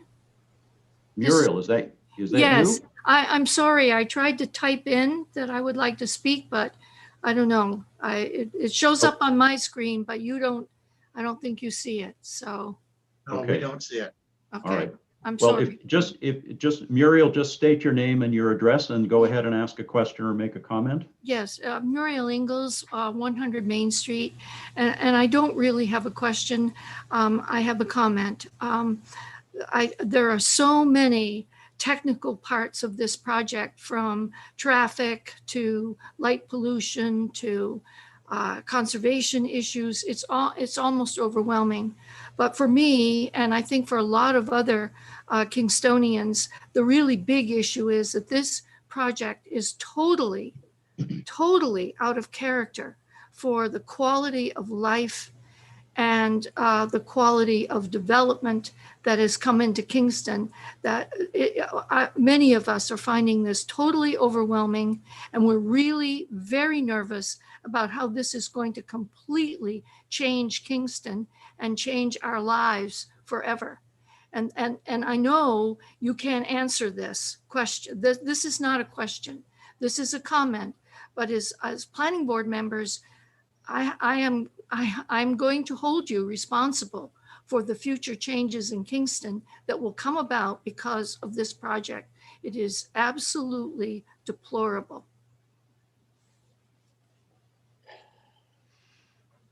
Okay. All right. Thank you, Muriel.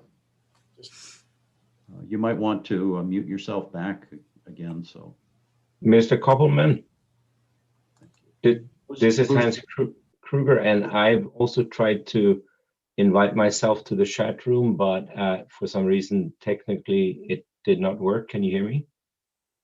I can. So please state your name and your address. Yes, this is Hansi Kruger, and I live on 52 Main Street in Kingston. Okay, go ahead. And I'm the one that sent the letter very late, actually really in the 11th hour. I'm a very late type of person to catch on to this, and I apologize for that. When I realized the scope of this project, 300 tractor trailers a day, I found it very, very large for the roads and for what we have around us here. And when you say, Mr. Sherman, you say down the road, can you explain a little bit about this? So the planning board is voting on an application. I get that. Can you just tell me what happens after that? I mean, for the size of a project that will change our town, does this go to the selectmen? Does this go to a town meeting of some kind? Or if the applicant does fulfill all of the requirements that the 7 of you look at, and let's say you go vote and you vote and it's approved, is that it? I mean, or does this process go? Sorry for not knowing the whole sequence of how decisions are made. So if I had land and wanted to build a nuclear power plant and I fulfill all my obligations, can the planning board just vote for something like that in town? The short answer to your question is yes, because it's the planning board that is empowered to review and either approve or disapprove commercial site plans and residential subdivisions. So no, that was exactly what I wanted to know, Mr. Koppelman, because I didn't understand the magnitude and what we needed to do. Started reading the Carriage Town and understood the magnitude. I mean, you can't even bike on the roads around us, and now we're going to get 300 trucks per day. I mean, the magnitude of this is huge. So I'm just stuck by this, and this is nothing about the planning board and that you don't do your due diligence on every aspect of whatever goes to the noise or to the aquifers or the rivers. That's not my point. I just wanted to know. So in the statutes of Kingston, you can actually, as a planning board, make these type of decisions, sir. Yes, sir. Okay. Thank you. That was what I wanted to know. Okay. Thank you.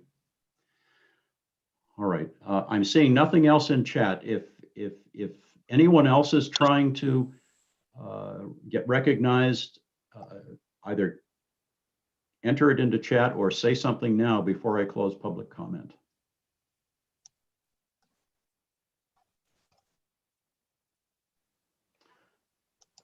All right, it is 8:10 p.m. and I'm closing public comment at this time. Glenn, can I just, somebody looked like they were trying to do something. I just want to make sure they're not trying to speak. Kathy Radford looked like her screen was sort of coming in and out. Well, it's the name is there, but the screen is blank. Right. I don't know if she doesn't have on her chat or her unmute. Ms. Radford, were you trying to get recognized? Hello? Yes. Yes, Are you trying to get recognized to speak? yes, please. Ah, well, you have the floor. Please go ahead. Okay, number one, this is so big. Our family has been in the trucking and warehousing business. My husband, as he was a little child. And this, we're jumping in way over our heads with this. It's number one, it should be like the distribution up in for Walmart, where it's close to 101. You're too far in from the major highways for that kind of trucks. And pollution is a big problem. That's going to increase all kinds of accidents. And let's see what else. And something that I was thinking about that probably no one has thought about. We don't know who this company is. But my concern is if this is tied in with big tech, look what happened with the big tech censoring everybody. They have the money. If something goes really serious wrong with this company in this town, and we're liable to have to fight them in court, where is a small town like us going to get the money to fight a big tech outfit like they're planning on putting in here? Those are my concerns, and I think they really should think about that. Okay, Ms. Radford, thank you for your comments. If you could please mute yourself back again, that would be great. Okay. Ellen, are you seeing anybody else that I might have missed? I am not at this moment. All right, so we're going to call it then 8:15 as the close of public comment. And before we go back to the board now for discussion on the conditional use permits, just a general comment. You know, is this a large project? Yes, it's a very large project. It's undoubtedly the largest project that has come before Kingston ever, as far as I know.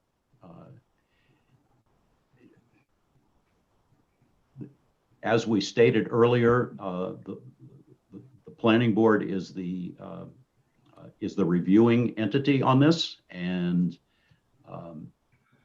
has the authority by state law to review and either approve or disapprove.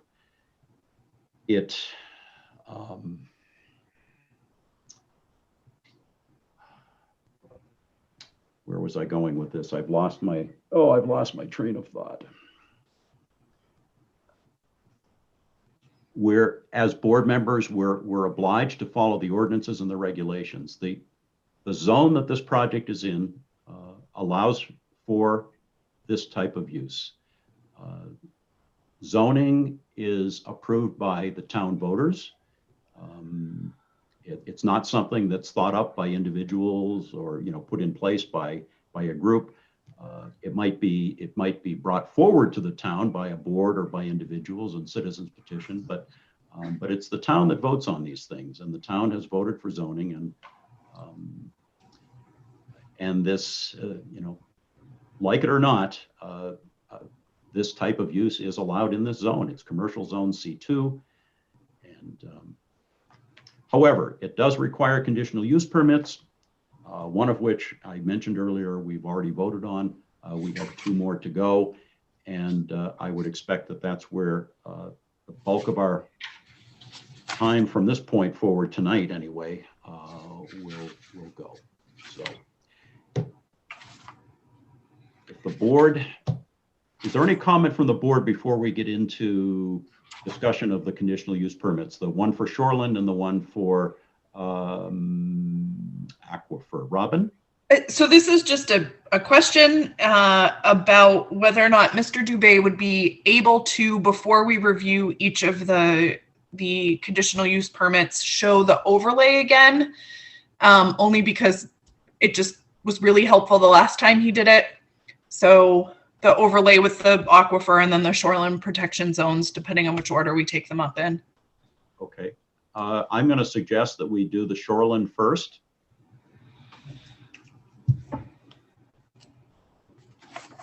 And Carl, if Robin, are you suggesting that we just review that first before we get into discussion?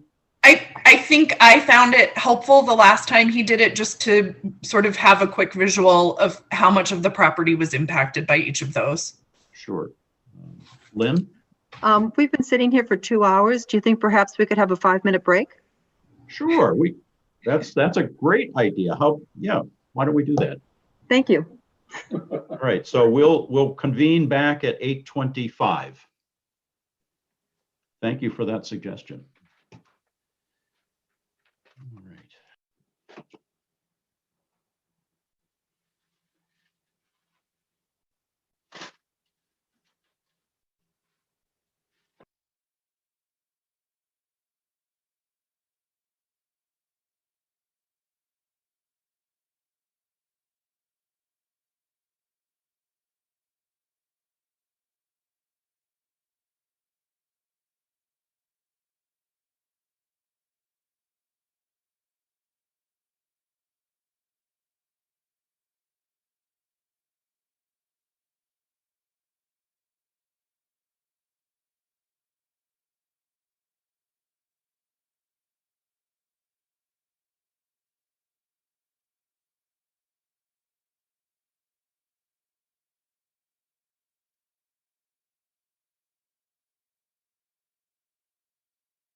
You like those statues, huh?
Okay. Glenn, All right. It's yes. I leave this up to the board. I just noted it, that at 8:14, someone tried to get into group chat and it got to us just as you ended public comment. So there was one person out there who was trying to get to us. It arrived to us at 8:14, just as you, so I'm just letting you know what's out there. You guys decide what you want to do. Well, my inclination, I mean, we already opened it up beyond when I first closed it, so my inclination would be not, but what's the board's pleasure? Or Glenn, if you have direction for me.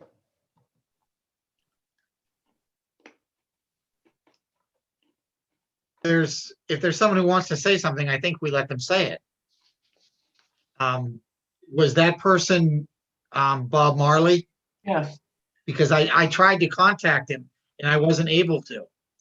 Okay, I just saw it out here, so I just wanted to bring it to the board's attention. Yeah. I'm the call. Because I tried to contact him separately and it wouldn't let me. Yeah, I don't see him still being on the list. Okay. I don't see him on the call. Yeah, me neither. I did try to contact him. Okay, fine. Okay. All right, so we'll consider public comment still closed as we had done so at 8:15. Okay. All right, let's see. Are we all back? I think so. Okay.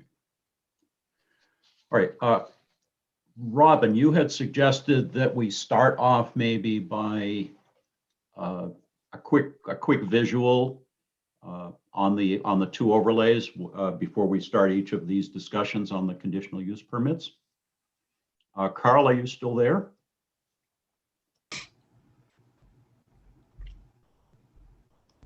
Okay, maybe not. Oh, there he is. Sorry about that. I was pulling these plates up on the screen. Yes, I'm here. Robin was suggesting that it might be helpful for the board if, and for the public, if before we start the discussion on the 2 conditional use permits, if we could just put up the visual showing the area in question. Okay, so I can. We're going to Yep. start with the shoreline. So if you could pull that one up. Okay, so I'm going to share screen. Okay, so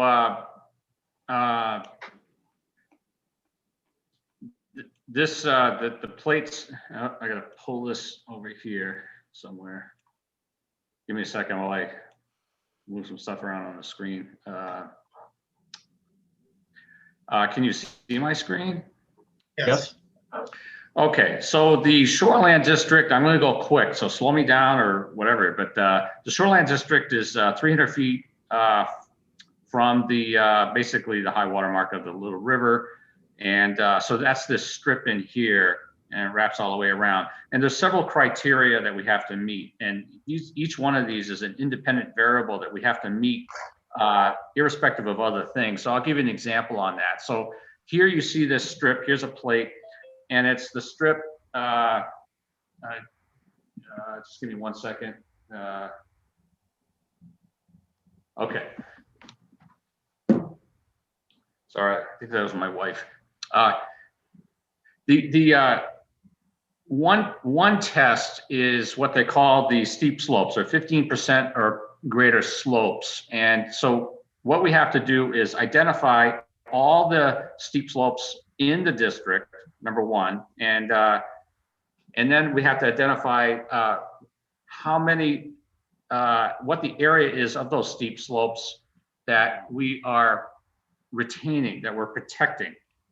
And in the ordinance, it says that you're allowed to disturb up to 25% of the steep slopes in the district, no more than 25%, no matter what else you do.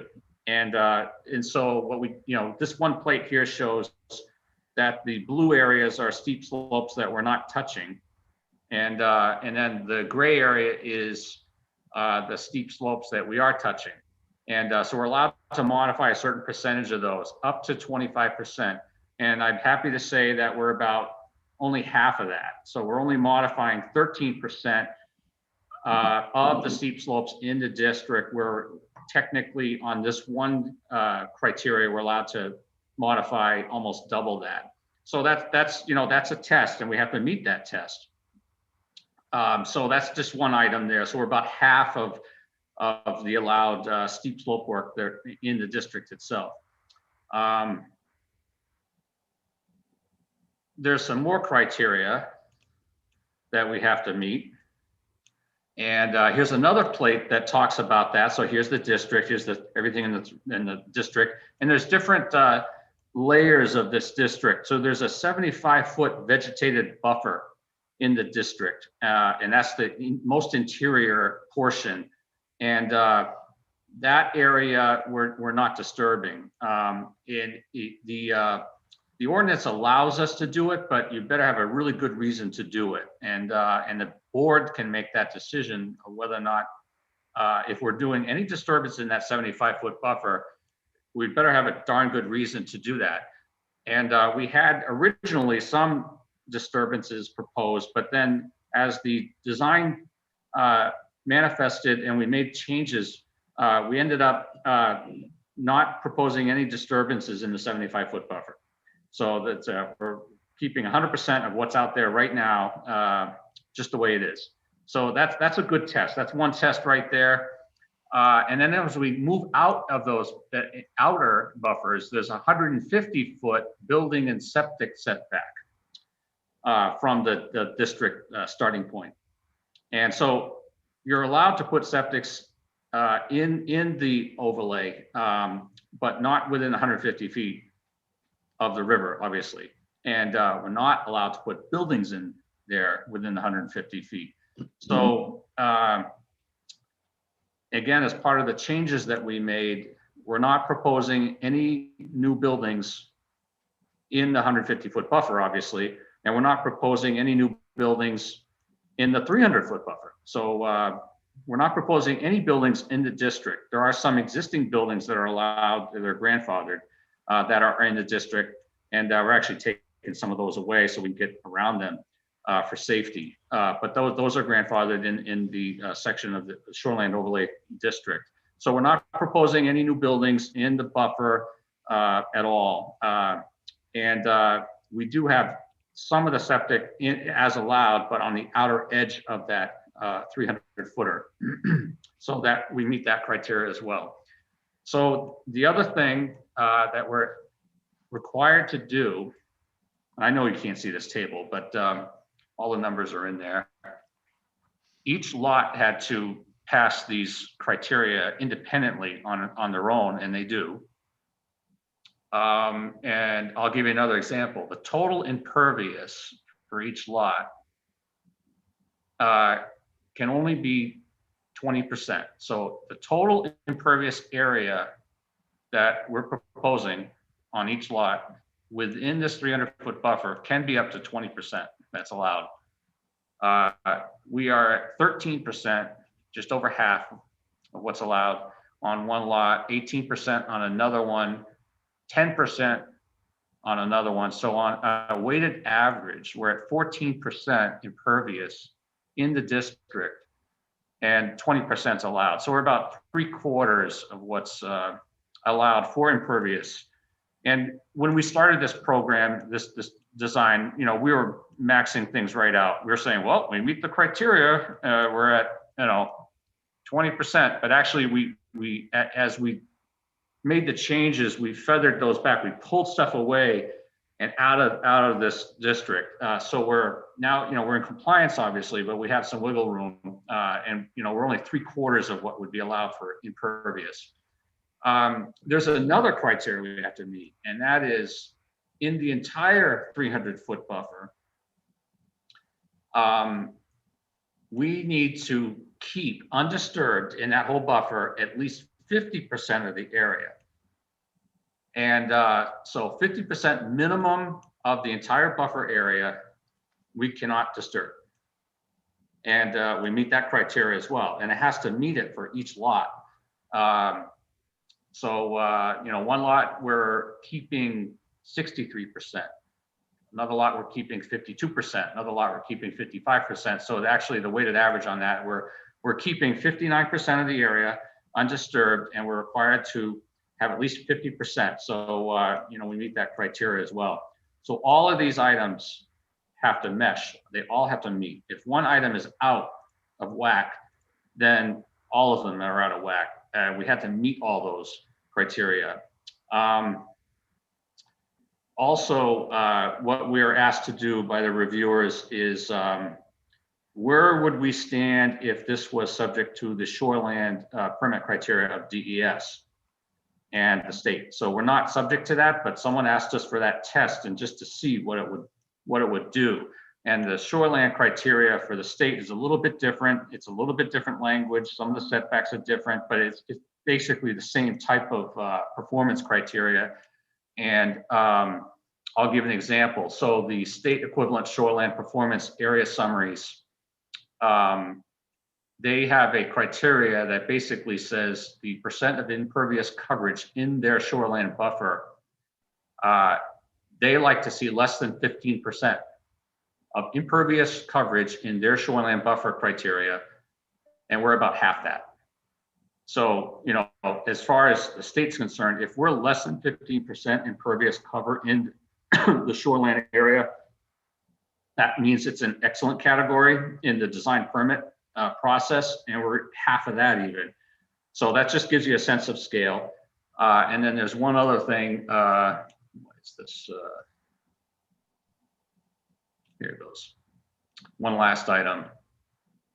The state has a criteria that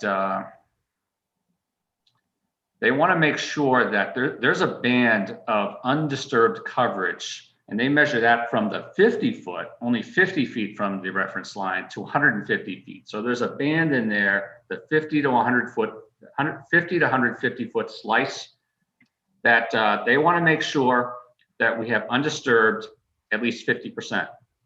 And we have undisturbed 78%. So we're 1.5 times the amount of undisturbed area in that banded analysis slot. So again, the state would think that that would be excellent. We would definitely comply with the state criteria on this, but we're in the town of Kingston. Now the town of Kingston has their own shoreland ordinance, and obviously we meet that too. So someone asked us about the state criteria, and you know, they allow all sorts of stuff in there. There's a 50-foot reference line instead of the 150, you know, all that type of thing. The Kingston ordinance pretty much is a lot more stringent than the state ordinance on most variables, and we meet both of them. We also have, you know, landscape overview plans, and we're meeting the criteria for all of that in terms of buffer plantings, et cetera. That's pretty obvious. We're doing the Green Snow Pro.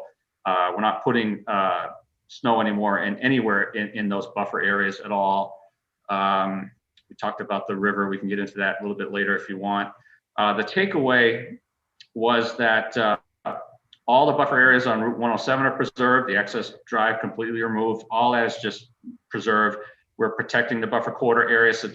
Those buffer corridor areas now have been substantially increased. So we pulled stuff away. So we increased those wooded buffers, and we went on that site walk. You can see where we were standing at different points of the backs of pavements or buildings, and even those were pulled away further. So that corridor now has been really, you know, made robust. I think someone pointed out that I never thought of it this way, but someone pointed out that in input that the purpose of zoning, one of the purposes of zoning would be to make sure that, you know, dissimilar uses are protected from one another. And this really is, the buffer is all about that. And you have certain quantitative items and qualitative items to protect that buffer. And so, you know, we wanted to make sure we were, you know, doing a little bit more than what was required and on all those. And, you know, I think we've done that. So in other words, we have no proposed buildings in the 300-foot zone, even though we're allowed to be at 150. So we doubled that. We have no proposed work in the 75-foot zone, none at all. We have no proposed work in the 100-foot wetland river buffer zone, none. Our steep slope work is only half of what's allowed. The dimensional setbacks, area requirements of this buffer, as well as the aquifer, all those criteria are in compliance. That includes the septics, buildings, pavement, buffers, drainage areas, et cetera. For the new building lot, the protection of undisturbed shoreline buffer is 1.25 times the minimum required. So we've gone over and above that protection by 25%. The impervious in the buffer is 2/3 of what's allowed. So again, we've pulled back stuff on that. So, you know, we want to make sure this buffer is as good as we can make it. And we talked about the state shoreline criteria equivalents as well. So we reviewed this with the Conservation Commission. They talked about some plantings on our landscape planting program. We have optional planting species that are actually shown on the plans. For transitional purposes, we have the Vermont farm wildflower mix transitional things. There's a lot of very, very robust things that we put in that landscape plan for specifications for planting. And that's also a good thing. So as far as the buffer, the plates of these buffer criteria, that's really the stuff by the numbers that we're talking about on the project. And we have to meet those. And I can go on, but you probably have some questions about that. But in the shoreline protection ordinance, you can boil that down basically to about 7 items, and they're listed in the ordinance. Other than the criteria, the actual compliance criteria for the CUP, there's other things that point to what I just talked about. There's things in there that says, you know, under section 205.4, A, B, C, D, E, there's certain quantifiable things that we need to make sure we meet, and we do. That's the first step. And then we can get into the qualitative items as well. There's certain use restrictions that you can do and can't do. There's permitted uses. existing non-conforming uses are allowed, and we're actually bolstering the stormwater quality around those existing uses because we would be required by AOT permitting anyhow. So there's an improvement there. But Mr. Chair, I'll probably just let it go at that. If anyone has any specific questions, we have tons of information, but that's sort of like the genesis summary of the plates that Robin was talking about, I believe, in this particular 300-foot swath. Okay, Carl, thank you. Robin, did that do it? Was that what you were looking for? So while that was a helpful review, I was earlier in the review process. I think it might have been the first time we saw the plans electronically. There was an overlay with the actual protection district in the entire parcel. And that was helpful to see, but what we just saw is totally fine. I think specific to the aquifer protection, that would be helpful though. Okay, well, when we get to that one, we can do that. Yeah. Yeah, you could see it here actually. So there's a 300-foot buffer line through here project. We're not seeing it, Carl. Oh, I'm sorry. I gotta share. I mean, we can get into this if you want, but the plans all, Glenn and Dennis wanted to make sure that all of our plans included that buffer line, no matter what it is. Out of the 100 sheets, anything that showed up had to have that buffer line on there and the sub layers. So you can drill right into any of those and they were there. Okay. So, I mean, there is the bulk of the overview that you just went through, Carl, was pertaining to the Shoreline Protection District ordinance itself, which was very helpful. And I think seeing the graphics on it was good. But before the board gets into a discussion, I didn't know if you wanted to address the 5 criteria specifically that we need to be voting on. Yes, and also, and if I missed something, Tim is here with us and Doug is here with us also. So of section Article 205, which is the Shoreline Protection District, and working to the criteria, because the criteria has certain sections in there that refer to other sections to make sure we're in compliance. So when the board is going through the criteria for the CUP, one of those criteria actually refers to another part of the ordinance to make sure that we meet that criteria. So I just want to be thorough, but I'm going to go through it, just rattle through these very quickly. And if you have any questions, you can go back to it, but I just need to preface some of these sections and in no particular order. Section 205.5, we're not proposing any prohibited uses in this district, so that's a non-applicable item. There's 205.4, A, B, C, D, E. Those are things I just talked about. The minimum lot size we comply, the maximum lot coverage we comply, the building and septic setbacks we comply with, the surface alterations we comply with, and the vegetative buffer alteration we comply with. And I'm not going to repeat, but all those other items that we just talked about, that's in section 205.4.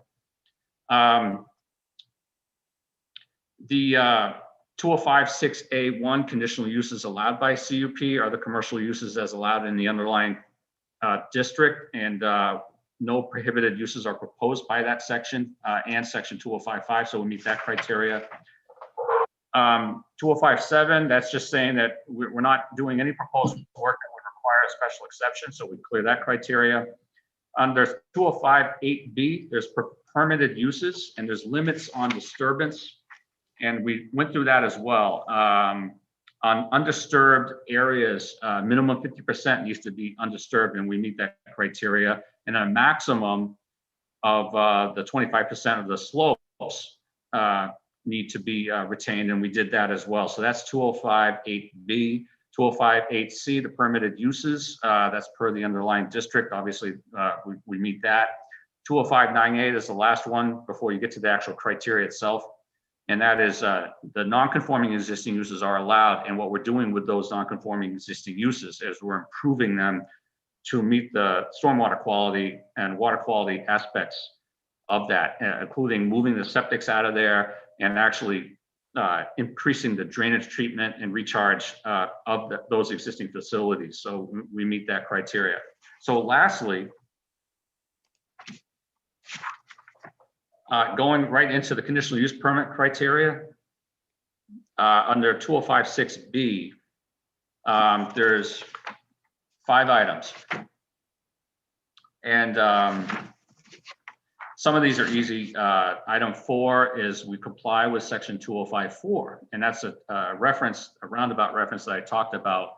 And we meet that criteria. We just talked about it. Those are the quantitative items, 2054A through E. We talked about that. So that's item 4 of the criteria, CUP criteria. Item 3 is under the reports that we provided, no undue damage. So we're not doing damage to spawning grounds. Obviously, we're not touching any spawning grounds or other wildlife habitat. So we are providing enough corridor buffers in undisturbed areas that wildlife still can do their thing out there.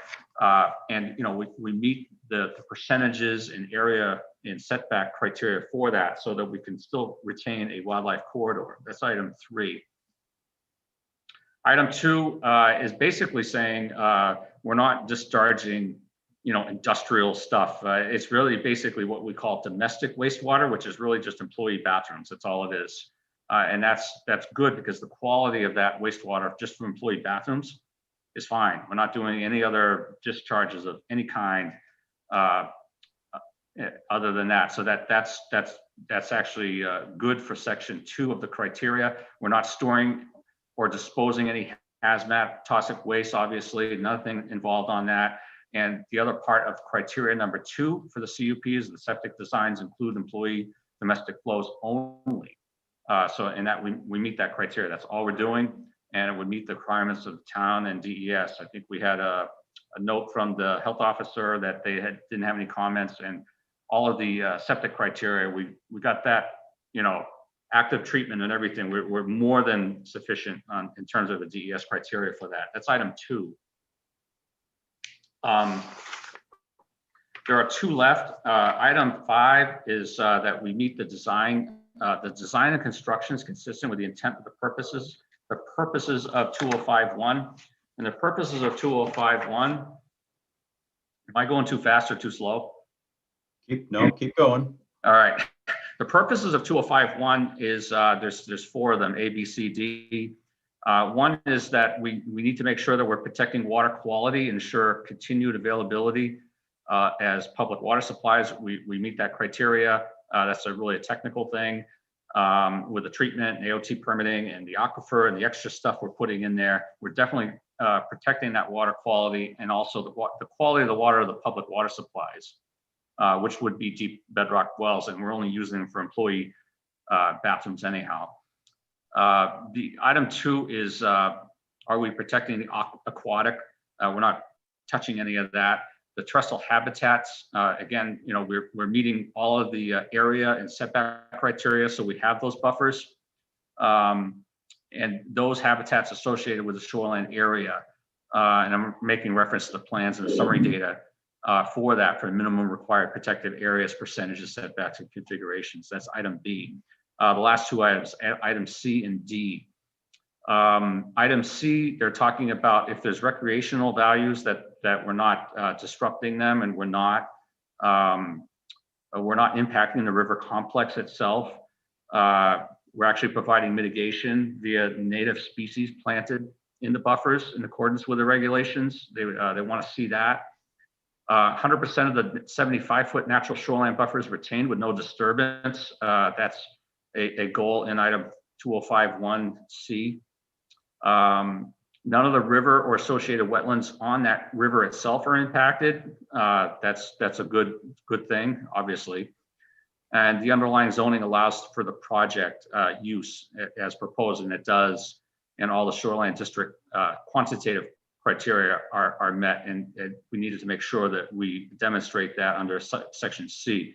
The last item, purpose of the section 2051D, is that it says that the purpose of this section specifically encourages the uses that are allowed and appropriately designed to maintain protected measures adjacent to the shoreline. So we do meet that criteria. We worked with this board and others that, you said, I think you told us when we first started with this design, well, you might meet that criteria, but pull it back a little further. Pull this variable back. Oh, you haven't touched that variable? Well, give us a little bit more on that. And, we did that all along through this process.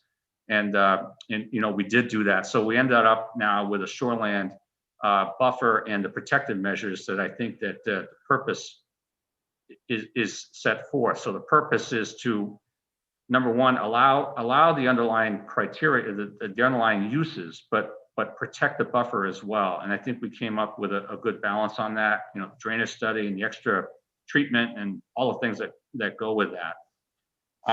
And then, so going back to, that's item 5 for the CUP, is that we meet the intent, and it's consistent with the intent of 2051. And the last item, item 1 of the criteria is, the criteria says that we shall not detrimentally affect the surface water quality of the river or result in unhealthful conditions.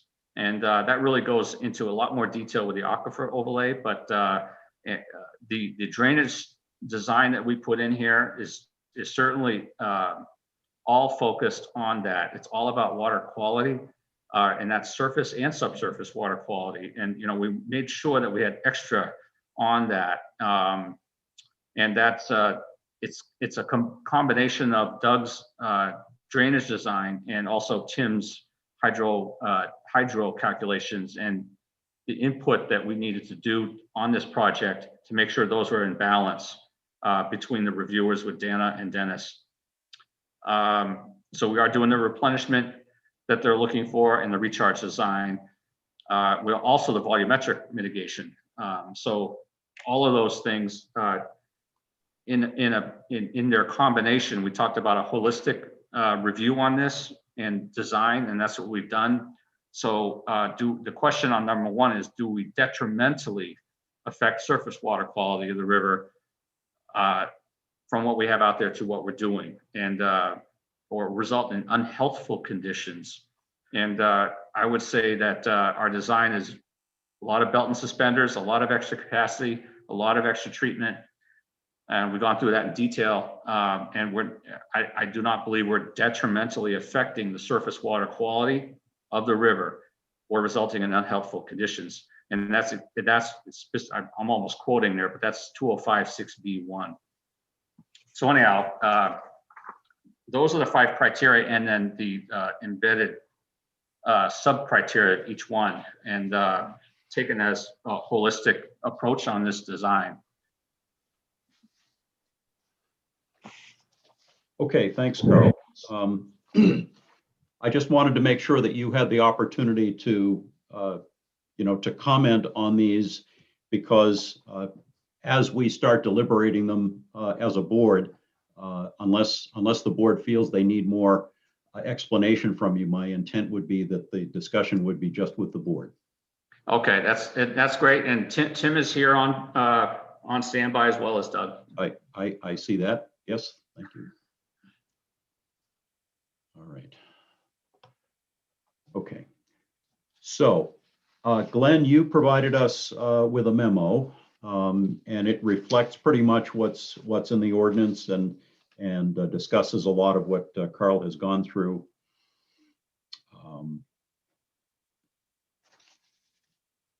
And it outlines the five criteria. And this is under Kingston zoning ordinance article 205. It's 205 letter B, and then there are 5 criteria. And it states that the planning board may grant a conditional use permit for those uses listed above only after written findings of fact are made that all of the following are true. So we need to, as we did with the wetlands conservation district, which was a similar process to this.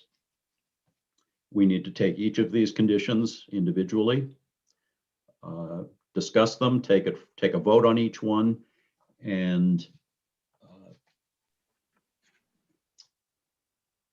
then the board can consider issuance of the conditional use permit if all 5 of these pass muster with the board. So, Glenn, before I start getting into the discussion, any guidance? No, I think that you've summarized what the board needs to do. We've heard from the applicant as to what their responses are to those 5 criteria. So I think the board needs to deliberate. Okay. Shall we start with an affirmation and then just do the discussion of each one? Sure. Unless you'd rather, I mean, the other way to do it is just have a discussion on each one and then go ahead and do a motion. But either way, I mean, it ends up in the same place. Then I affirm that section 205.6.b, number 1, that the design does not detrimentally affect the surface water quality of the river or result in unhealthful conditions. And because of the drainage calculations of the applicant and Stonehill environmental hydrogeology reports, as well as findings of town consultants, the treatment design, replenishment and recharge design, and volumetric mitigation controls as presented on the plans. Second. All right. Ellen's got her hand up. So that was a motion by Lynn, second by Chris Bashaw. Ellen? Could Lynn repeat that? It's verbatim from Glenn's. Oh, you're just using Glenn's. I've had this stuff right here. Using Glenn's. Perfect. Thank you. You're welcome. All right. So there's a motion and a second to affirm that condition number 1 is in fact met. And discussion on this one. I would just say for discussion, a lot of, that particular statement that's in there, I think it's supported by the information that we've received in Dana Truslow's follow-up review or supplemental review. Okay.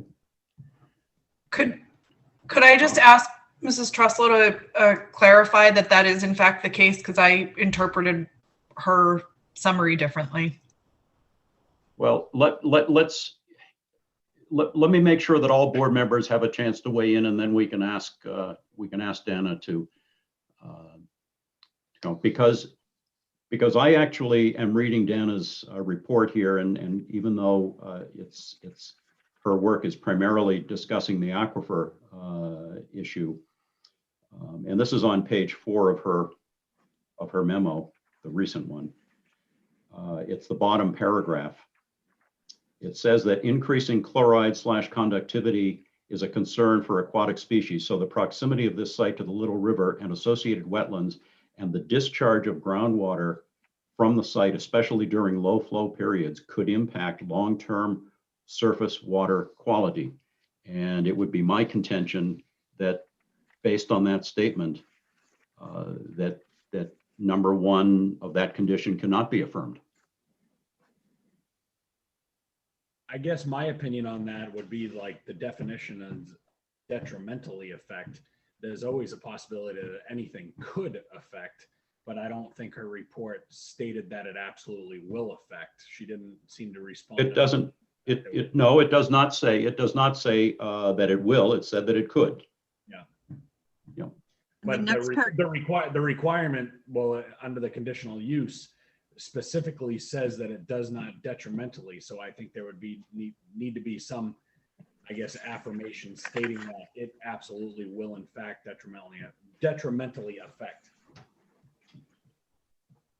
I also think if you read the next paragraph, It says strict adherence to the infiltration detention pond best management practices and maintenance for all systems, and implementation of best available de-icing best management practices, green snow pro training and certification. Septic system maintenance will be required to minimize impacts and evaluate any long-term quality changes. System and water quality monitoring will be required to evaluate short and long-term water quality impacts, all of which can be done. And then I'm editorializing that all of that can be done as part of the conditional approval. Other comments? So I guess just to follow up on that, I guess as I'm reading the requirements of a conditional approval, it doesn't say that it needs to be proven that there's absolutely no possible. I think we're in kind of a weird area. Well, it is, Chris. I agree. It's a bit of a judgment call on the part of board members on how they read that and interpret it. Can I just, I guess another point of clarification that so presumably any industrial or commercial use would present the same dilemma. So it's not specific to this project necessarily. It's that the approved use inherently poses some potential detriment to surface water quality. Is that an accurate statement?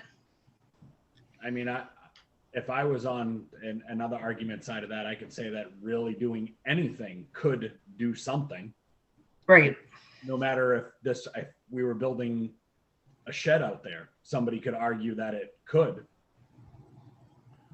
Well, but by the same token, and maybe this is where we should bring Dana in to explain what she means here, but obviously her report here is specific to this application and to this project. So Dana. But Glenn, it also appears to me that there's chloride already in the pond from Route 107, and that chloride itself, according to the report, is not a drinking water quality concern, although the associated sodium can cause health concerns. And, I think that also says that, it's not a drinking water quality concern at this point. And we're not keeping any pond is not necessarily drinking water quality. Any river is not necessarily drinking water quality. Okay. Dana, would you like to weigh in on this? Sure. Yeah, so I think that the impact of road salt is probably the toughest part of this whole project. And I think that it was pointed out that most projects with this much, parking area, impervious surface will run up similar issues. The thing with chloride is there is a secondary standard for water quality. It's 230 milligrams per liter. It's mostly because of taste, because over that point, it begins to affect the taste of drinking water quality. There is aquatic chloride impact. Once the chloride reaches a certain level, there's what they call chronic criteria and acute criteria. And the chloride levels have to be considerably higher for those to kick in. But because groundwater is discharging to surface water, there is going to be some impact on that chloride level. Plus, any runoff will have chloride in it because it's not the kind of contaminant that can be treated by, root zone uptake or other natural degradation processes. The only way to really eliminate the chloride impacts is through dilution. So the more water you have going through a system, the more dilution you have in a river, that's when the effect of chloride decreases. And my point about the low water quality times is that's when we're seeing the highest impact in surface water quality. when the groundwater levels are low, when the surface water levels are low, there's less dilution, and that's when the chloride issues kick in terms of aquatic impacts. Because the concentrations are higher. Right, There's less dilution. right. So is there going to be impact? It's one of those things that's difficult to quantify, but we've certainly seen the impacts in other places. And because this is a very permeable area, it likely will have some impacts to water quality. Whether or not they're going to be, deleterious, that's difficult to say. I do think, and I think I've said in my report, that there has been an effort using the Green Snowplow program, which I endorse, and other measures to reduce the impacts. I mean, that's the way to go to reduce the overall impacts. But I can't really professionally say that there would be no impacts, because road salt is just one of those thorny issues. Thanks, Dana. Board members, further discussion on this? Do you need more information? Do you Yeah, further comment? I guess just, I don't know if Dana would even want to comment on this or not, but I mean, Chris, Chris, can you either get closer to your mic or speak up a little bit, please? I'm trying. You got me? Yeah. Sorry. Can you guys hear him okay? Well, give it a shot. I would just, I'm not sure if Dana is willing to state it, but I mean, in her professional opinion, would she say that based off of the information she's provided and her recommendations as far as mitigation, would she say that it would detrimentally impact? Because that's the standard we're being held to by our own ordinance or regulation. Dana, did you hear that? And do you wish to comment? I did hear that. I think that it hasn't been shown that there will not be that impact, because it's one of those things that's very difficult to quantify. So I guess that's a little bit vague, but yeah, I think that, I would say that there's going to be some impact. How much it is, I don't know. How much dilution we're going to see versus input of salt. Will the Snowplow program decrease the salt input enough to really make this a non-issue? I think it's really difficult to say on a site of this size. Chair, can I add something here? Mr. Stone? I just want to point out a couple things. And as you've seen from the memos going back and forth, I'm in general agreement with Dana, and she's been very responsive to the information we've been providing and her providing us with feedback. But with the data we have right now, and this is only a point in time, I just want to point out a few things.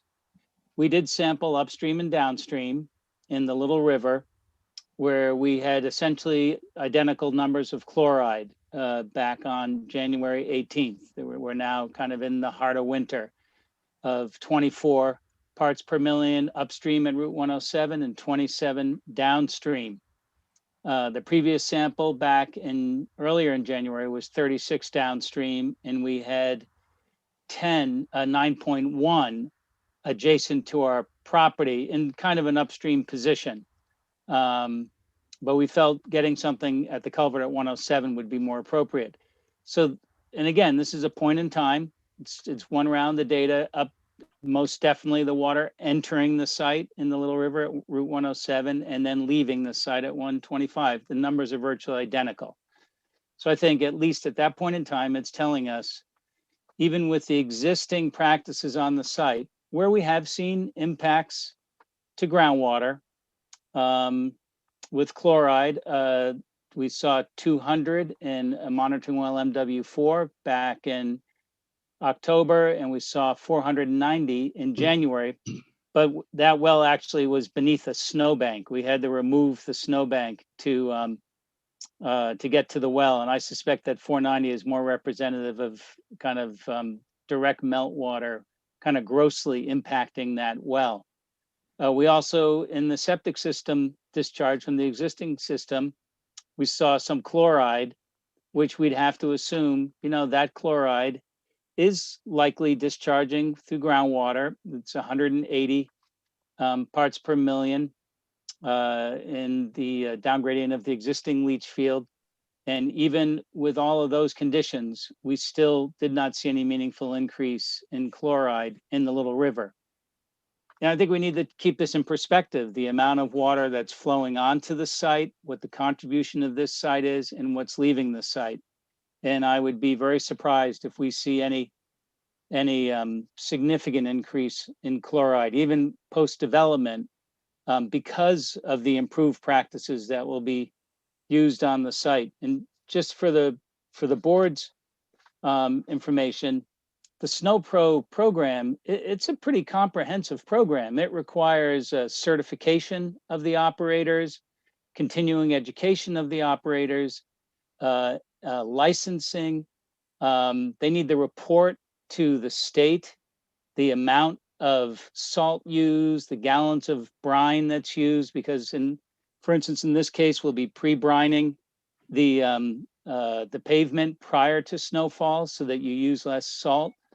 They need to name, where this is being used and things like that. This isn't just a kind of a, kind of an off-the-cuff thing. You get the certification and you walk away from it. It's a significant program. That's 16 pages of regulations that make this up in the DES administrative code.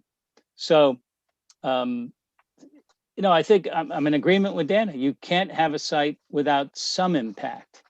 But I think that in this case, the debate group and with the design features and what we've actually seen in groundwater and seen in surface water, that the impacts are going to be as minimal as you could expect from a commercial facility, of quite honestly of significant magnitude, but with significant buffers and significant effort being made to manage and treat stormwater and groundwater through these infiltration features. One last thing is, as we've discussed and Dana and I have agreed to, that we will be establishing a monitoring program for groundwater and surface water, and of course the septic systems. And those we're going to need to meet state criteria. Maybe detrimental is meeting state criteria or federal criteria. As Dana mentioned, there are surface water standards for chloride. There is no drinking water standard. It's just a taste standard. There is no sodium standard for groundwater. There is no sodium standard for surface water that's been established, but there is a chloride standard for impacts to aquatic life. And that standard is 230 for chronic, meaning like long-term impacts, and up in the 800 range for short-term impacts. And what we're seeing right now is around 30 in the river. So I think we're well below seeing impacts currently, and I suspect or fully expect with the systems that are going to be put in place that we will not see a significant impact from the operations on the property. And that's all I have. I'm happy to take any questions if anyone wants further clarification. Right. For future reference, I would have expected that the comments from the applicant would have come before we started the deliberation. And I understand where this is going, and I appreciate the additional information. But as we go through this, especially when we get to the next one, I would appreciate it, Carl, if maybe you could coordinate your folks and provide us your testimony, if you will, as a yes, sir. Because the two CUPs are they're side by side, but some of the criteria have some overlap. I didn't realize that you would be getting into this particular thing about the contributory areas. We did have another slide that we would like to propose to you, and we have it up on the screen if you want us to share it, and Doug can go through it. But there was a question about this site and its relative size to the contributory area of the Little River watershed, not only as it enters into our site from 107 in the contributory, but also as it leaves at 125 and as it enters the Exeter watershed area. Those numbers are very telling, and we have some graphics on those, and the percentages are telling. And Doug had put together a set of slides for that, particularly to this discussion. I thought that you might have been focusing this discussion on the aquifer CUP overlay, so we were going to save it for that. But if you want to have Doug do that now, because you're into it already on item 1, we can certainly do that too. Well, we're into it because it specifically talks about water quality to the Great Pond or river, tributary, so forth and so on. Yep. I agree with you that there's some interaction and some overlap between these two CUPs. But so if you'd like, I mean, we can have Doug go through the summary on those percentages because it might help you decide on item 1 for the CUP for shoreland.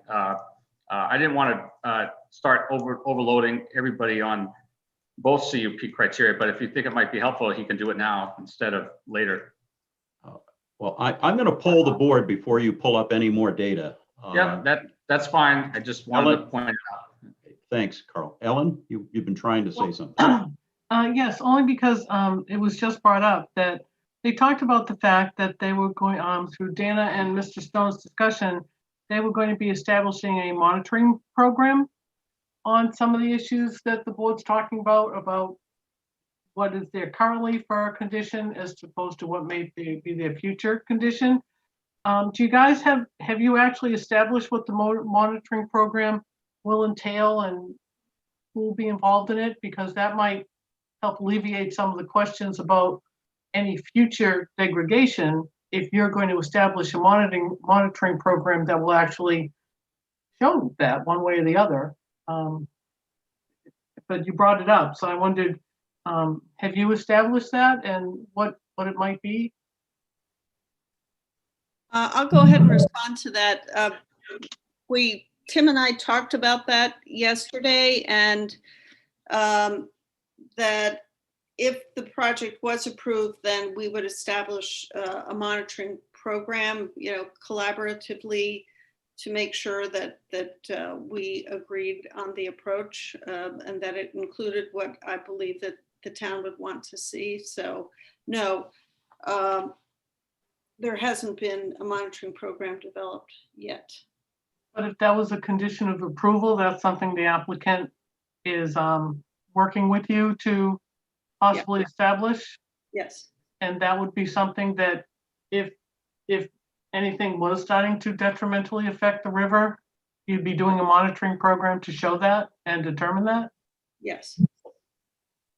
Okay.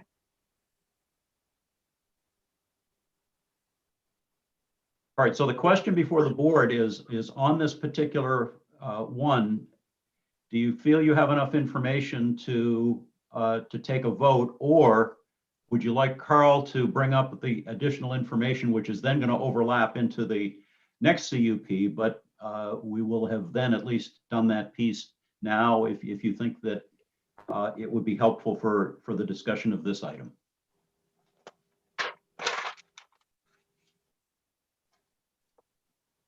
I feel like I'm all set. I'd rather see it with the next one.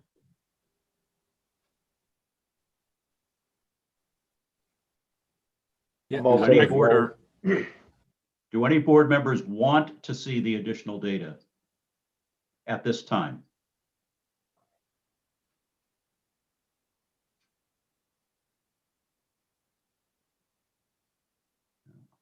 I see nothing. So I'm guessing the answer is no. Good guess. Yes, the answer is no. Okay.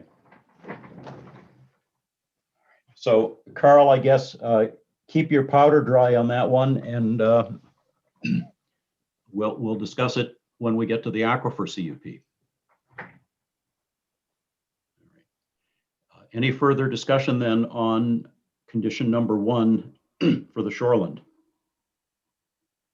I think as we're discussing this, that because we don't have a definitive answer on the study, it may affect. I think that we have to take into consideration what Ellen just pointed out, is that it can be managed so that I'm not going to say this is a condition of this voting on this, but I think we have to consider that even though we may not be able to answer that question, that it's definitely not going to cause a detrimental effect. It's whether that it will cause that, and we have to take into consideration that we can monitor that and address it as it comes up. So that's my take on it.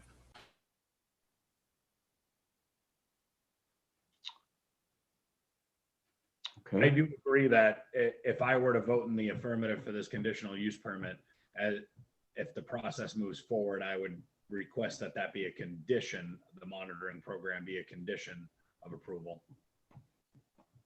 Definitely.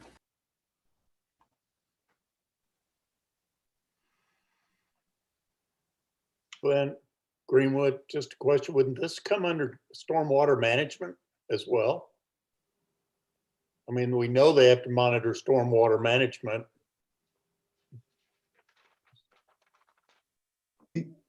Yes, this is, I'm not quite sure I understand your question. Well, There are aspects of this that are directly related to the stormwater management being proposed on site.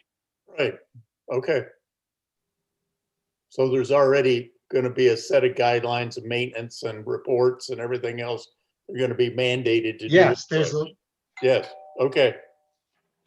But I think there is this a lot of infrastructure. Ellen? I was just going to say, but I think this is in addition to some of those things. This is just an extra part of it, not that it's a secondary thing. I don't think that this is wrapped into necessarily all of the requirements of stormwater management. I think this is just an extra piece, isn't it? Someone else? The monitoring program would be a piece. If that's something that doesn't already exist. There's already a great deal of stormwater management infrastructure proposed on this site to accomplish different things. Part of it is to accomplish the ability to infiltrate that's required by the aquifer protection conditional approval. And some of it is to manage how flows occur on site that could have an impact on the shoreland protection conditional use permit. Most of those are relative to volume. Yeah, it's mostly relative to volume as opposed to quality. I think that's the difference between what we're about to vote on and the stormwater management system. So, ironically, more flow equals more dilution. So, right. I disagree with that we do take into consideration quality as well.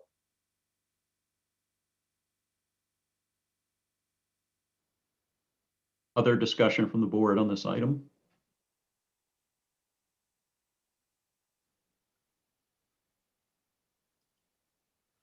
Seeing none, I'll assume that you're ready for the roll call on this one.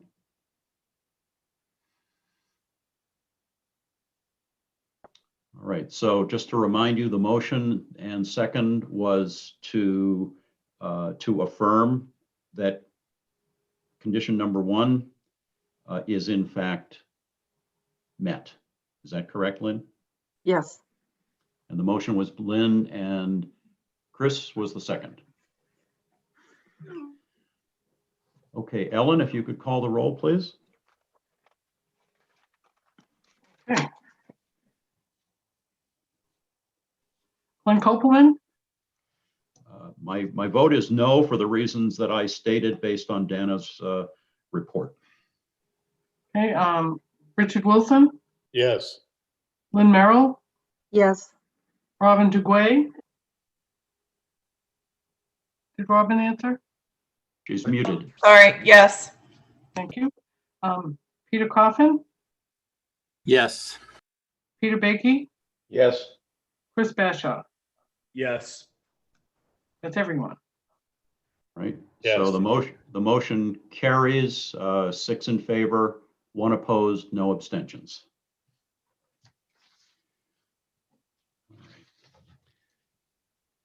Okay, condition number 2.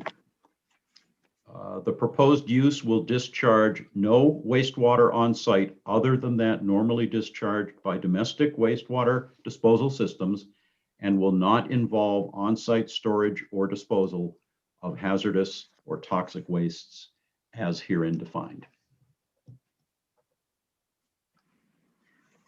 I make a motion that we affirm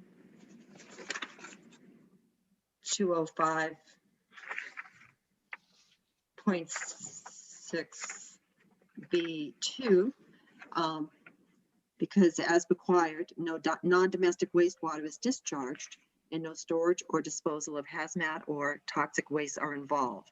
The septic designs include employee domestic flows only and meet the requirements of the town and NHDES. Second. Okay, motion by Lynn, second by Richard Wilson. Further discussion?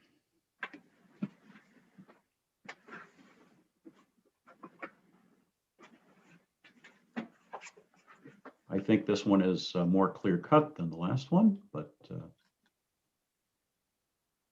give it one more opportunity here for comment or question from the board.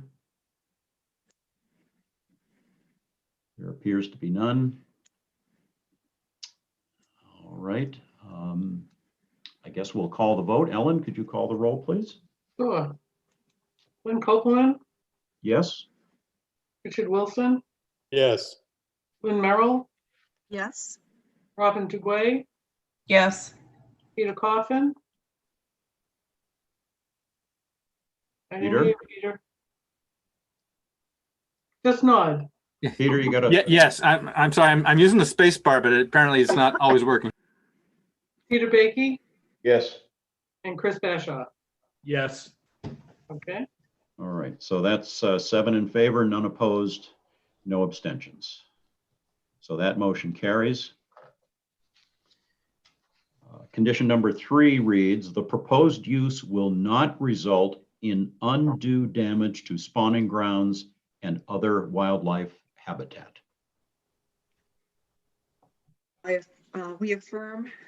We vote to affirm that the proposed use will not result in undue damage to spawning grounds or other wildlife habitat. As noted in the reports of Gove Environmental Services, no undue damage to spawning grounds or other wildlife habitat will occur. Second. Motion by Lynn, second by Chris Bashaw. Sorry, Discussion. Glenn. Lynn, Ellen? can you tell me the report of what? I didn't hear you. Gove Environmental Thank Services. you. Again, per Glenn's sheet. That sheet. None of that says. Oh, that's on. No, it's that's the, on- it's the sheet that I provided that's actually provided from Doug's office, Alan. Oh, I have your sheet. Yeah, and I sent that out even later, Ah, okay, but I believe I sent it to you as well. okay. Further discussion from the board?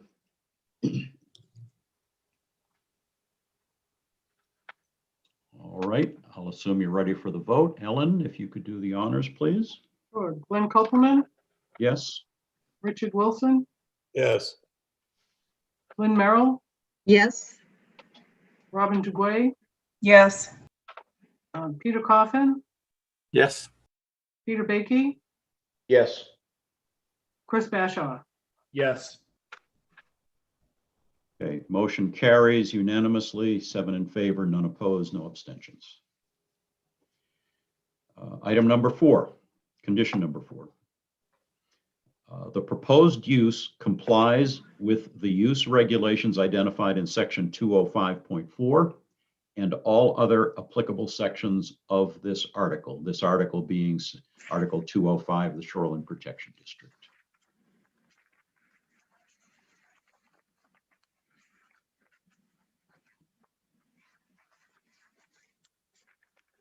I'll make the motion. We affirm that the proposed use complies with the use regulations identified in section 205.4 and all other applicable sections of this article. And that is, it meets the minimum lot size, maximum lot size coverage, building and septic setbacks, surface alterations, and vegetative buffer alterations. Second. Motion by Lynn, second by, was it Chris? Both. Richard, was it? It was either myself or Richard at the same time. Oh. Pick one. Pick one, Ellen. I picked Richard because I already wrote it down. There you go. Good. All right. Further discussion on this motion?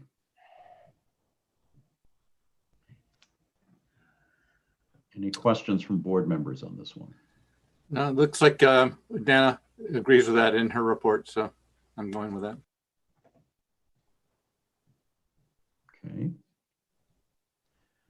All right, seeing no questions or further discussion, we'll do the vote. Ellen, if you could call the roll, please. Glenn Koppelman, Yes. Richard Wilson, Yes. Lynn Merrill, Yes. Robin DuGuay, Yes. Peter Coffin, Yes. Peter Baiki, Yes. Chris Bashaw. Yes. The motion carries unanimously, 7 in favor, none opposed, no abstentions. And the fifth and final condition is that the design and construction of the proposed use will be consistent with the intent of the purposes set forth in section 205.1.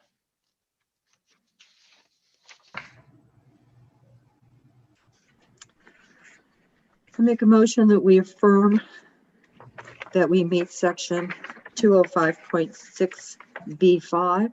The design and construction of the proposed use will be consistent with the intent and purposes set forth in section 205.1. Second. Motion by Lynn, second by Chris. Discussion from the board. So I guess the same argument we went around with relative to whether or not we could safely say that it will not detrimentally affect the surface water quality. I don't know how we then assess that it will protect, maintain, and enhance the water quality, which is 205.1A. So I guess I'm stuck there. Well, that obviously is a question, and that's something that you know, board members will have to consider as part of their vote on that.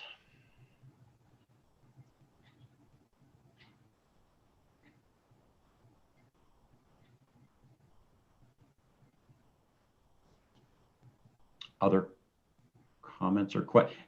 Would anyone on the board or Glenn care to address Robin's comment?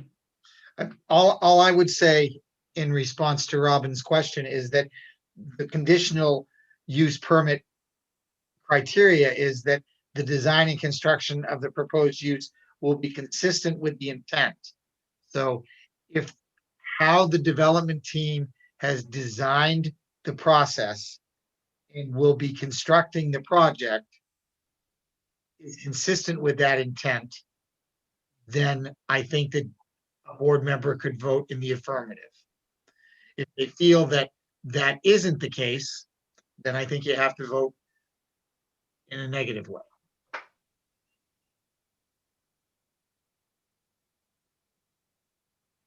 So then I guess the question for me still hinges on whether or not the plan is to enhance water quality or if it's strictly to not serve at a detriment. Well, one of the things it's doing to enhance the water quality is all the work they're doing on the existing properties. Which certainly, properties that are in place certainly have their concerns right now as to the fact that they're located within the shoreline protection zone, that there are drains in the floors of the interior buildings that are being removed, that there's new septic systems going in. They're doing all kinds of things to further protect the water, which I would think would enhance the quality, that are not in place now.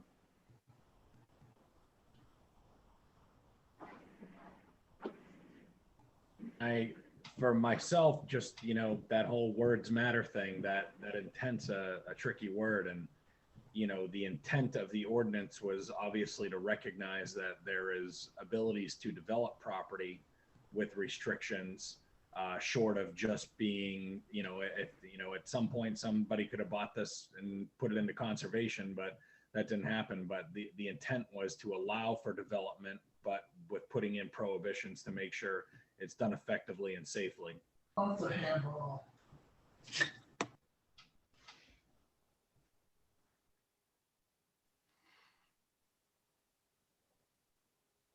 Other thoughts or comments from the board?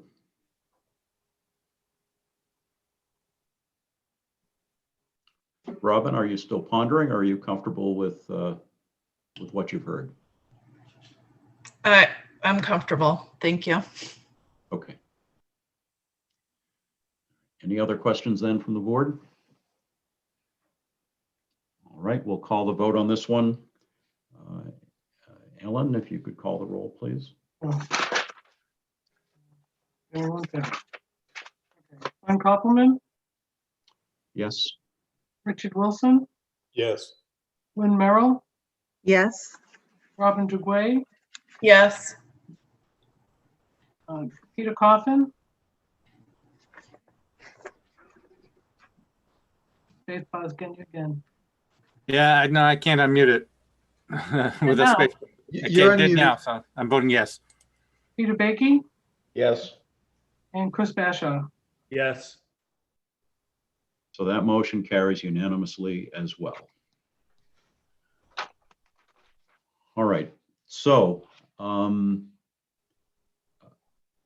the Shoreline Protection District conditional use permit, with the exception of one no vote on the first one,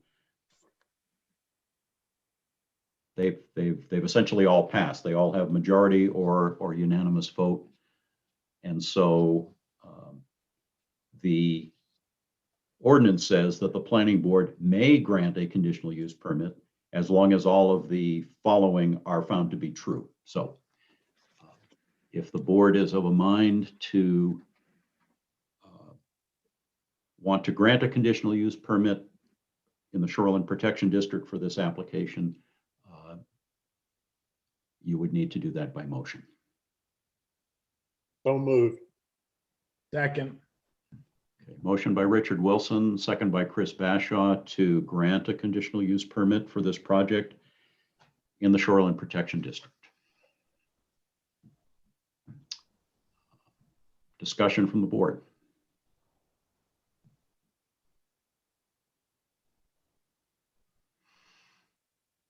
Okay, hearing none. Ellen, if you call the roll, please.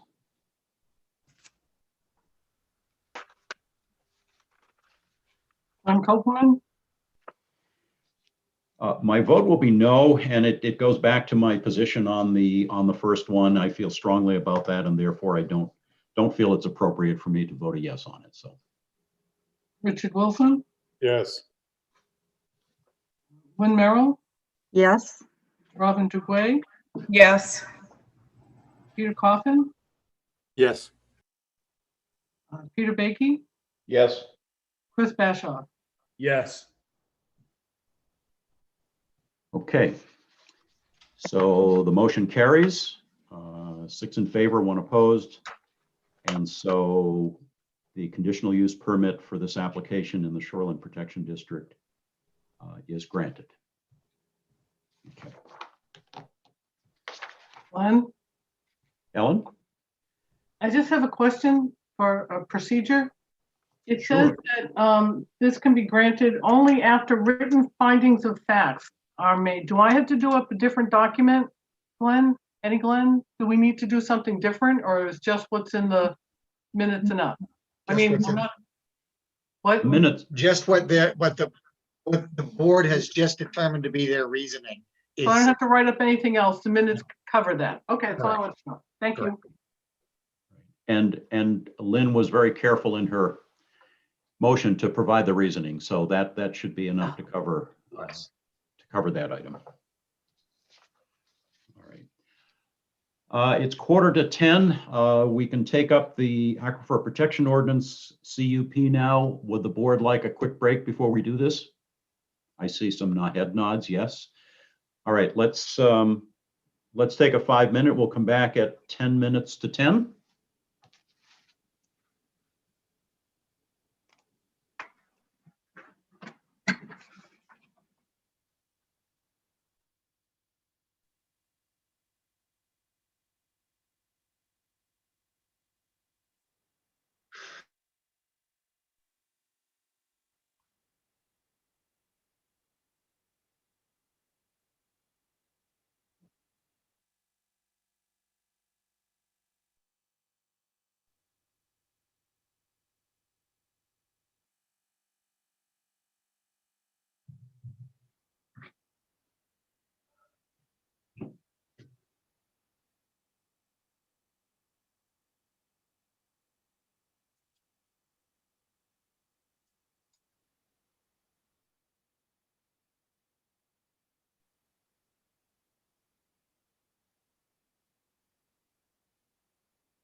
All right, have we got everybody back? Looks like Ellen is. I want to make sure Ellen is back before we start again.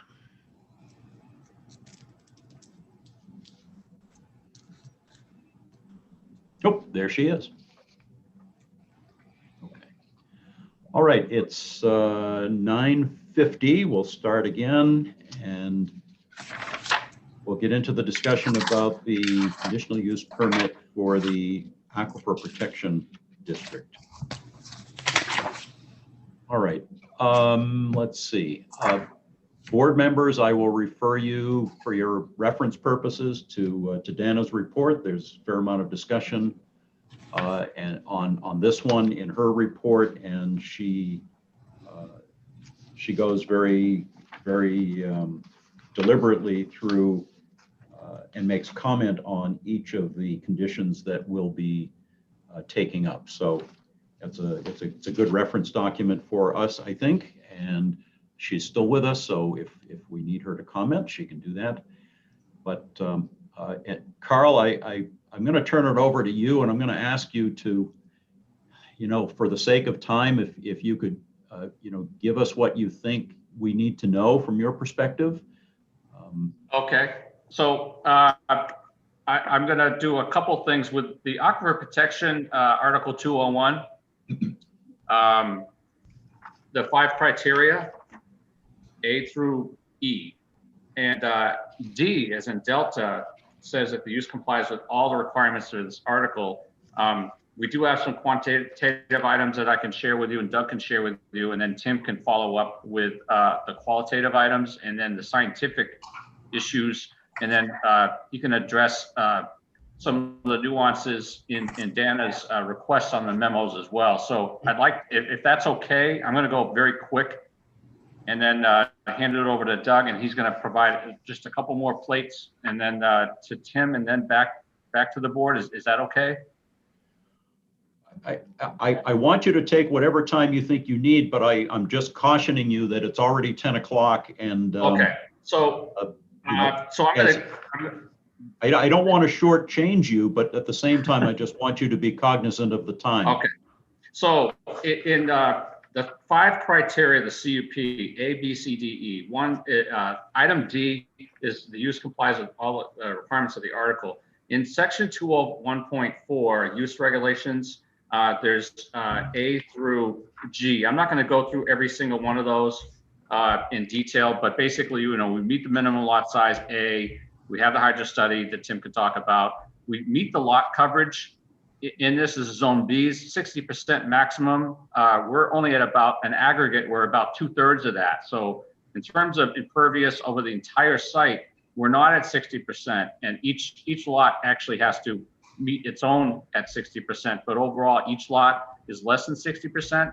And overall, I think we're at about 43%. I could actually pull a plan up, but we're about 2/3 of that. So we're totally in compliance with lot coverage. The septic system designs, we already talked about that. That meets all the town and state requirements with the active treatment and all of that. There's no prohibited uses on the site. All the underlying permitted uses are in compliance. So that's really 201.4. There's also 201.6 and design and operations. And, we talked at length about there's nitrate loading, there's safeguards, there's location, there's drainage.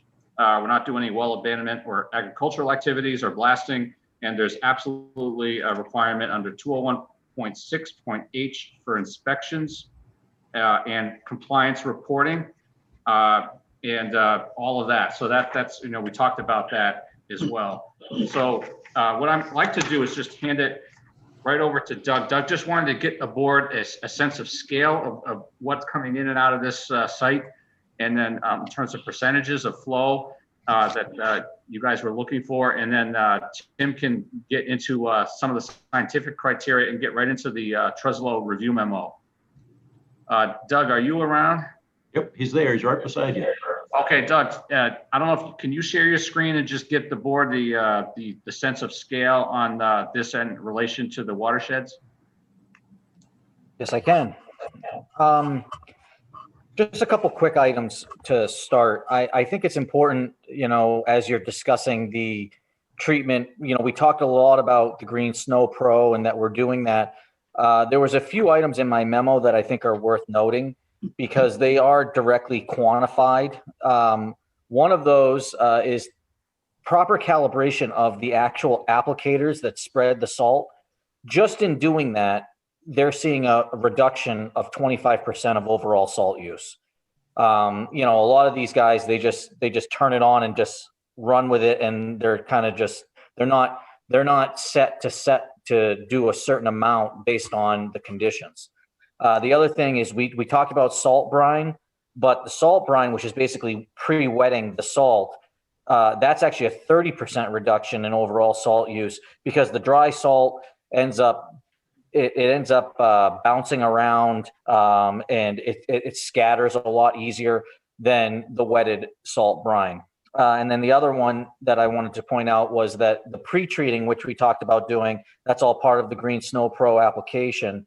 That uses a lot less salt overall because you get that pre-treatment. You don't have to do as much, post-storm, and you're seeing that reduction of about 30%. So obviously those aren't all just added up together, but there are massive reductions. And to a site right now that is not implementing any of these practices, the fact that we're going to be expanding the site, but also implementing these practices is going to have a reduction in salt from the existing use, which is going to do a large part in offsetting the potential increases in salt that we're doing for the rest of the site under this program. So that's important to note.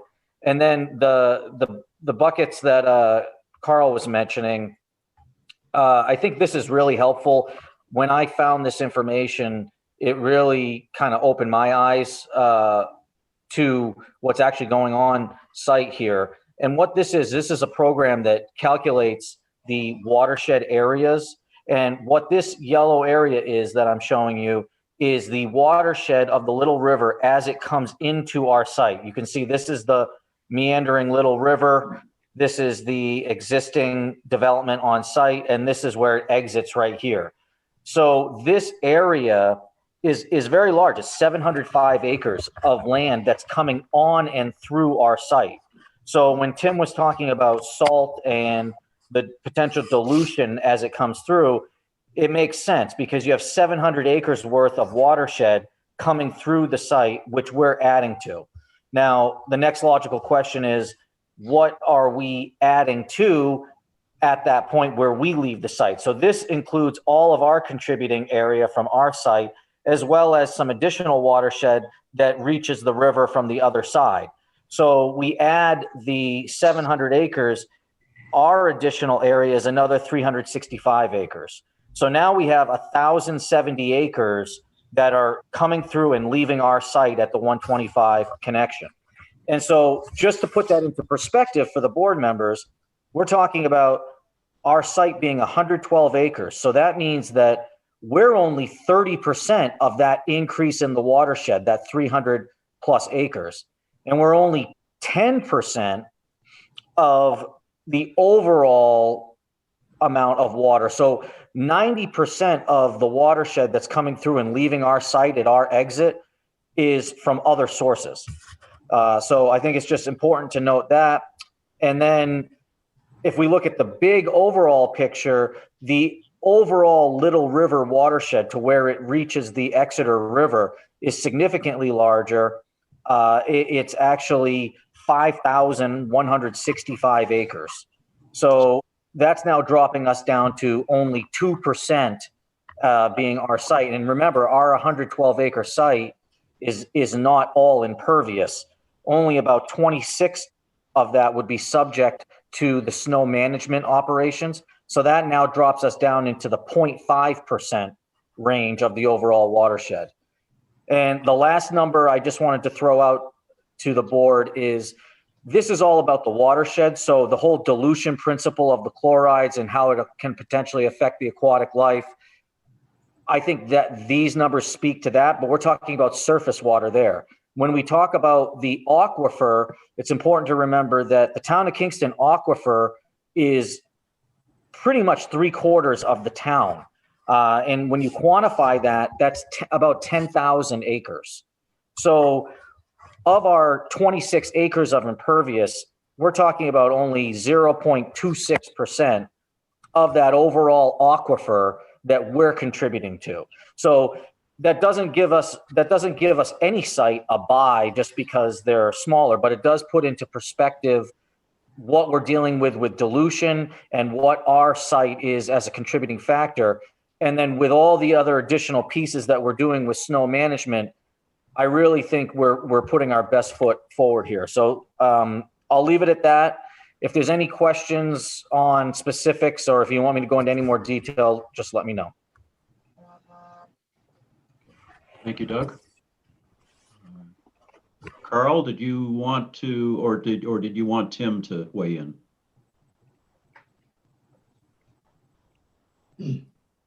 You're muted, Carl. Yeah, Tim is ready to take the baton on that now. All right, you want me to jump in now? Okay, sounds good. And I think, Doug, that what Doug just showed you was great. I'm going to drill down in a little closer. I've never shared a screen before. Let's see, does this work? Good luck. Okay, can everyone see this? This is the groundwater contour map. Yep. Of the site. And so we've really drilled down in. Here's Route 107 up in the upper left-hand side where we collected the upstream sample in the Little River. Route 125, the culvert down at the bottom where we sampled the downstream side. Groundwater flow across the site has been mapped consistently as radially across the site. So quite honestly, our site is at risk of contamination from all these sites up gradient of us, from all along Route 107 and things like that. There is no one down gradient of this site with you know, the interpreted groundwater flow here. And this all makes sense. The groundwater flow is going to be to the Little River, to the northwest. Again, north is to the right, to the northwest, to the north, to the northeast. So there are no water supplies at risk from anything that occurs on this site. Shallow groundwater will discharge to the Little River. We didn't have really significant vertical gradients, but in a situation like this, because of the elevation on our site and the flow to the Little River, that's our discharge point. We do have an on-site supply well down in this area. That supply well is sampled annually for volatile organics. It's clean. We don't have any elevated concentrations of nitrate and things like that, which actually is rather good and kind of remarkable considering, you know, what goes on across the street to the east from the Kingston landfill and apparently some historic operations over there. So I just wanted to put it in perspective of where we are. And we have monitoring wells all along the edge of the river to monitor groundwater that is flowing to the river. And that will be part of incorporated in some way to the future monitoring program. So I just wanted to kind of drill that in and put it in perspective. So I want to point out that we are bringing the site in many respects into compliance, much greater compliance than what was there before when it comes to groundwater issues. We have a traditional septic system that's going to be removed. We're going to the highest level of advanced treatment that is virtually state of the art right now to get down to a concentration of 12 milligrams per liter for nitrates. Your traditional residential system or traditional commercial system is running around 40 to 60 milligrams per liter. For the leach fields closest to the site, Dan and I have agreed that 12 is going to be the standard for the leach field closest to the river, and 20 is going to be the standard for leach fields that are further away, 300 to 550 feet away from the river. Right now, stormwater runoff and infiltration is pretty much unmitigated on the site. It's just, you know, running off through storm drains and roof drains and across parking lots, and that's all going to help to improve the handling of surface water that may be infiltrating into the ground. The data we have on hand indicates that groundwater quality in the site from the existing leach field has been impacted. It's a traditional system. We'll be going, of course, with the advanced treatment system. The recharge facilities will assist in keeping the recharge volumes essentially the same as what is occurring today in the forested areas. I'm tempted to say it's going to be even greater because of the reduction in loss of rainfall from evapotranspiration through the vegetation. I don't quite like that comparison, but that's kind of the reality of it.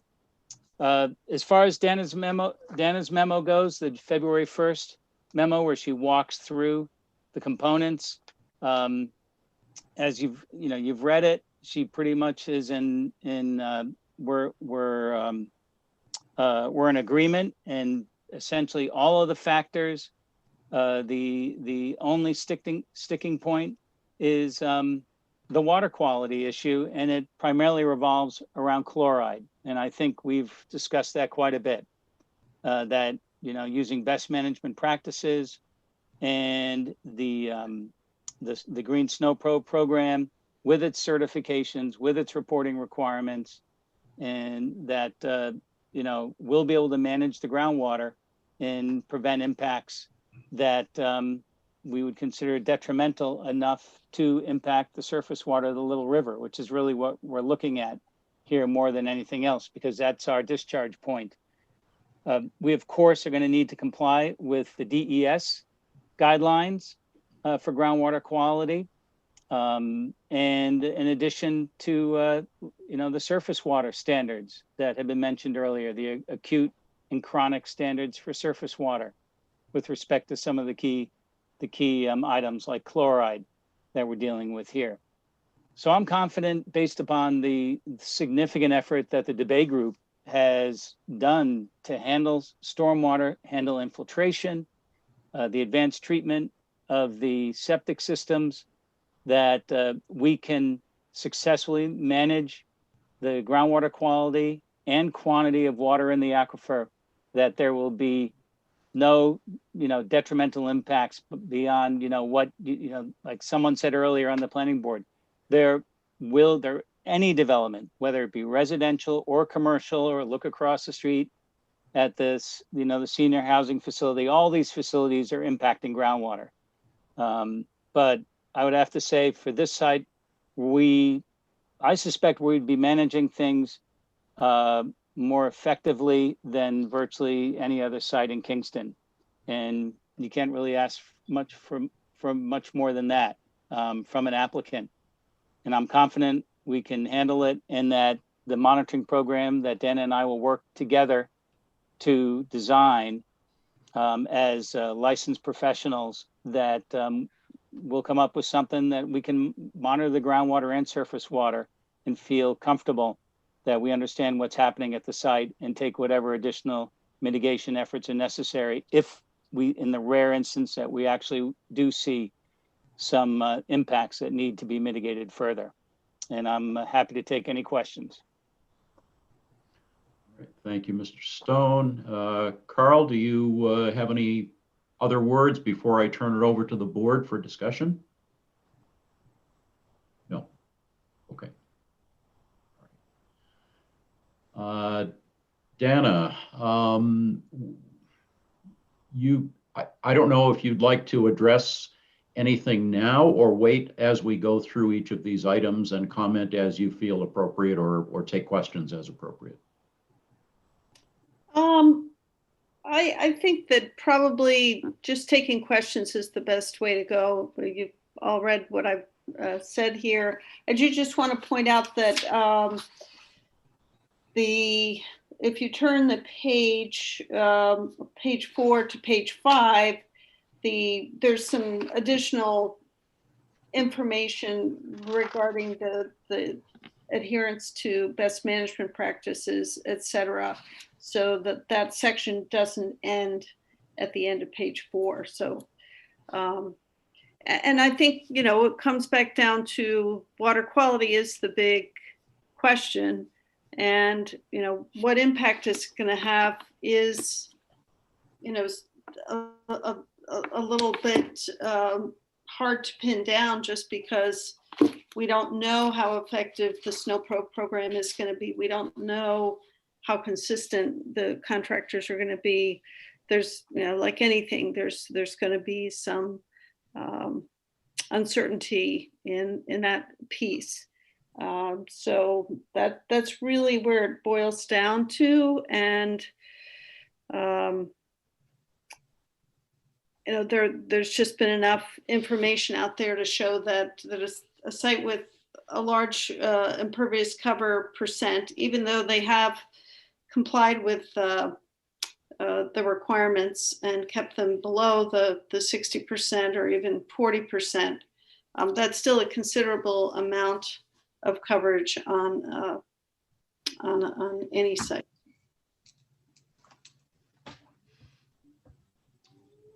Okay, thanks, Dana. All right, so on this conditional use permit, this is per Article 201 of the zoning ordinance. It's under the Aquifer Protection District. It's section G, conditional uses. And they've labeled the conditional use, the conditions A through E instead of 1 through 5, but there are, same as the last one, there are 5 items for us to deliberate on and vote on before we vote on the permit itself. And it says that the planning board may grant a conditional use permit for those uses listed above, of which the use that's being proposed is one. Only after written findings of fact are made that all of the following conditions are met. So is the board ready for us to go through each of these?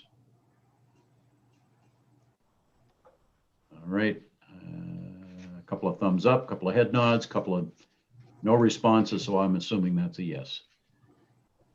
Glenn, any final words before I start going through these? You're muted, pal. I can see the lips moving, but nobody's home. Yeah, the answer is no. The answer is no. Okay. Go forward. All right, and these follow along with Dana's memo as well. So item A, the proposed use will not detrimentally affect the quality of the groundwater contained in the aquifer by directly contributing to pollution or by increasing the long-term susceptibility of the aquifer to potential pollutants.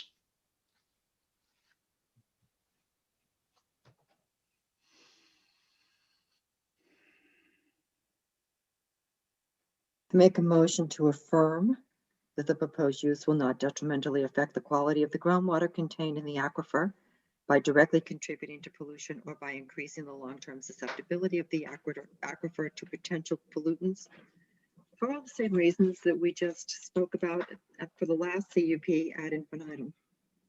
Second. Motion by Lynn, second by Richard, to affirm condition number 1. Discussion or questions?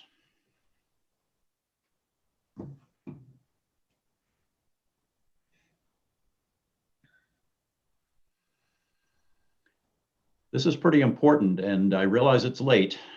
But if you really don't have any questions, I'll just go to the vote. But Well, I guess we have the same issue that came up in the first time. Dana's comments say that there will be. The only difference in the wording this time is it's to use the term significant impact. And I believe, if I read it, I was scanning back and forth between our town regs and Dana's document, but I kind of need to have her say that she feels that the controls that would be put into effect, that would be part of the conditions, would be sufficient to make that statement true, that there wouldn't wouldn't be significant effects. And if it is significant, then I would be inclined to vote against it. I just, to clarify, the word significant appears in the second item. yeah, significant is not in the one we're dealing with, Peter. Thank you, Robin.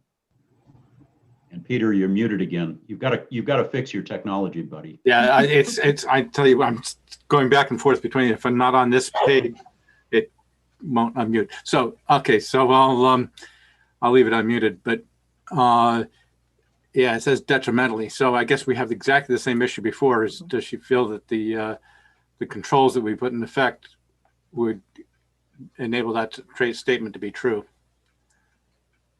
Like me to answer that? If you would. Well, I was going to read from your statement, but go right ahead. Okay, well, I guess the question that Peter put was, would the controls that are in place, allow for that statement to be true? I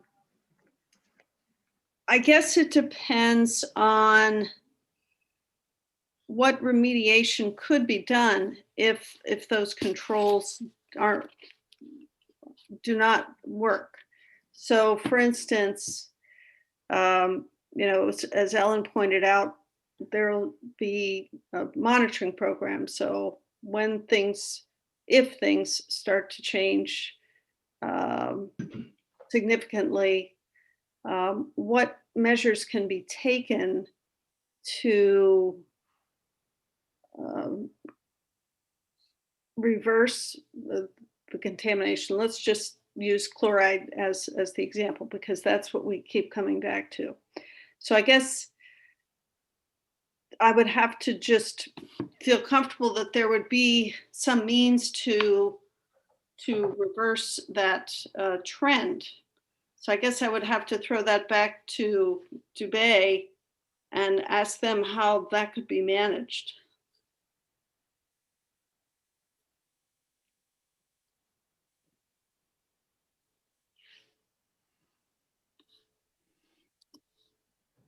I just unmuted myself.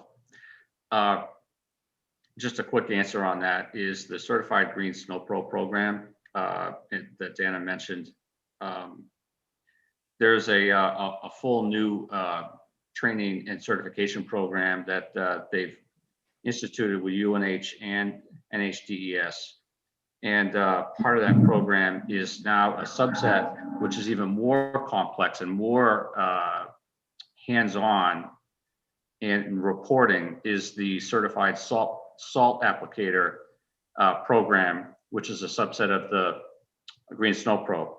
So they've added that program. There's actually a ENV, I can look it up, I don't want to waste your time, but there's actually regulations now on that recognize the certified salt applicator program, which is basically taking that whole Green Snow Pro thing up to the next level. And they now, UNH is doing them together. So the training, the actual reporting, all that stuff has to be done. And they just really just refined all of that. You know, they started the Snow Pro thing not too long ago, several years ago, or a handful of years ago. Now they have this other one with the certified salt applicator. So to Dana's point, if there was an issue and it's coming in full monitoring and it's coming from our site, we can find that out. That's pretty straightforward with all the testing and monitoring, whether it's a bypass or coming in from, say, the courthouse across the river or us, we can quantify that. And we can also quantify exactly how much salt we're putting down and why and where and how that is being applied. So basically through the dilution process, you know, that ebbs and flows. But if for some reason in the monitoring program and all the data that we're required to do for the applicator certification as well, we can quantify that. And if there's something going on where they're applying more than they should, then we can actually, you know, we can stop that. There's ways to still manage these facilities without throwing tons and tons and tons of salt out there. And that's what the whole program is all about. And these facilities are usually managed a little bit more carefully than the existing one is right now. They're at a very, very high level of performance. Everything is spotless. Everything is totally clean. These are the users on a facility like this, which is assessed at, you know, tens of millions of dollars. They don't mess around, and they're very, very careful with all that. So I guess the quick answer is we can quantify it and we can actually control it. And that's part of the monitoring program that we're going to be under. So it's all the way from the source to just and all the way down through monitoring. And that whole process of data, I imagine if Dana was hired to be the reviewer on this, there would be a lot of work there, a lot of monitoring, a lot of reporting, a lot of checking, and appropriately so. And that's that is in place. So as part of the item one is detrimentally, and then the board pointed that out pretty astutely. The operative word is detrimental. And if you look at any dictionary, detrimental is usually associated with causing harm. Are we going to cause harm or damage? So are we going to damage this or cause harm? And it would be our job not to do that through this process. And Dana's going to be all over us on this every step of the way with constant monitoring and reporting. And the site like this, that's what they have to do. They know that they got to do that, or whoever is going to be checking. But there's that constant flow of data. So it's not like an annual thing. So anyhow, that item A, we do not want to cause harm and we do not want to damage. And that starts from the source all the way through tracking that. Carl, can I add something here? Go ahead. When we talk about detrimental also, and as I indicated earlier, I think the real issue we're looking at is the impact to the Little River. That's the discharge point for the you know, the bulk of the shallow groundwater that you know would see some impact from chloride application on the site. And there are standards that have been established to prevent detrimental impacts. And in this case, it would be the protection of aquatic life standards that have been established and are in the New Hampshire Code of Administrative Rules. And as I mentioned before, let's say the lowest standard is the chronic standard. So long-term impacts to surface water of 230 milligrams per kilogram. And we have a sense of what the background is right now. We saw it coming in at Route 107. We saw it leaving at Route 125. And that number, at least in January, we are in the winter and, you know, we have seen some snow, some rain, some melt, was, you know, in that 25 range. So we're well below detrimental impacts right now in the Little River. And that, I think we do have to, at some point, look at the standards that have been established that are either health-based or aquatic-based in this case, because of the Little River being next door. I think that's one way of looking at detrimental, that you have standards that have been established. And we're going to go out and if we have an exceedance of a standard that's applicable to this site, then we have to take those mitigation measures. But again, I would be, if the Little River is our receptor area and where the aquifer is discharging with the chloride containing groundwater, I would be absolutely shocked if we see an increase in chloride numbers that would come anywhere close to the aquatic standards that New Hampshire DES has established. And just one last point is, and I found the citation, it's enabled under RSA 489C. And it's actually, the regulation is ENVWQ 2200. It's called the Voluntary Certified Salt Applicator Program. So, and it was enacted, and the regulation is in place. It's voluntary. It's really meant for sites like this, where we have an aquifer zone and we have criteria we have to follow. So the ENVWQ 2200 through RSA 489C, that program I would imagine when Dana and Tim come up with the monitoring specifications, it would be referenced. The Green Snow Pro too, just so everyone's aware, in addition to the monitoring that Dana and Tim are going to be putting together, our operation and maintenance requirements that I think one of the board members mentioned, that actually the Green Snow Pro applicators are required to quantify their salt use by storm event. So I think that's another piece that is important to note, because if the hydro, if the study shows that we have, increases, we can track that right to the storm events, whether they're, what amount of salt was used, was that used properly?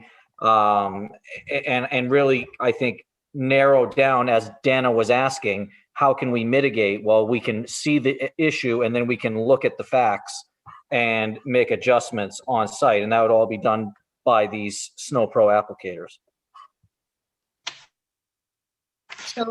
So then just to kind of bring that full circle, so the site managers, we can somehow have some assurance and perhaps even make that part of the monitoring, is that that if certain chloride levels, if we saw increases, that there would be a proactive reduction in the amount of salt being used on the site. Because once it's in the ground, you can't do much about it, but you can do a lot about any additional salt application. I would say to that, the theory of the whole program is that we're not going to get to that problem where, the hope is that the monitoring will show that the program is working as intended and maintaining these low levels. And obviously, if there is an issue, we'll be able to look at those logs and review their application strategies and make adjustments. And so, yeah, I don't think there's any issue with having that be part of your monitoring, and that could be written up as part of that. One of the big differences between the first CUP we discussed and this one is relative to the aquifer. And I was just wondering if Dana could tell me how deep that aquifer is, and then whether there's a fair amount of lateral movement in it, or if it's more like an underground lake. Well, it's a sand and gravel material, so think of it as like what we'd have at the ocean. It's saturated sand material, and the water's within the between the sand grains. So it's a fairly slow moving groundwater. I think that the work that's been done shows that the rate of travel is less than a couple of feet per year, some very low number. But it's about 20 to 25 feet between the surface and the groundwater surface. So between the land surface and groundwater. So there's quite a depth that all that infiltration would have to go to. And then I think it was about 55 feet to a fairly impervious level. So you probably have 20 feet or so of saturated material. So it's more like, you know, a big saturated sponge that's moving very slowly towards the Little River. Okay, so that's why they're talking about most of this groundwater flowing into the Little River. I was thinking there might be a deep aquifer under Kingston that was fed from a distance, and it wasn't as subject to the groundwater, the local groundwater. Well, there is below the sand and gravel, there's a bedrock aquifer. In fact, the fractured bedrock, which the water supply wells that are on site will be drawing from. Just down gradient of this site, the aquifer actually gets thicker and a little more permeable as it passes by the landfill site, basically. But on this site, that's more or less the conditions that are currently on site. Okay, thank you. Mm-hmm. All right. Other questions from the board? Glenn, I have one. Ellen? If I can. Mr. Dubé, the problem that we've had sometimes in the past is that the person who's representing the plan to the board is sincere in their proposals about what's going to happen in the future, but then the person who's actually going to be there buys it, and that then becomes a different issue. So is this something, and I know you can't tell us who they are, but is this something that you've reviewed with the actual company that's going to be there, and they're good with this, and none of this is going to be a surprise to them? Correct. And also, when it comes to site compliance with planning boards and selectmen and you know, state permits and everything, many times if a project has a strict requirement in terms of monitoring and reporting on a regular basis, that's one thing,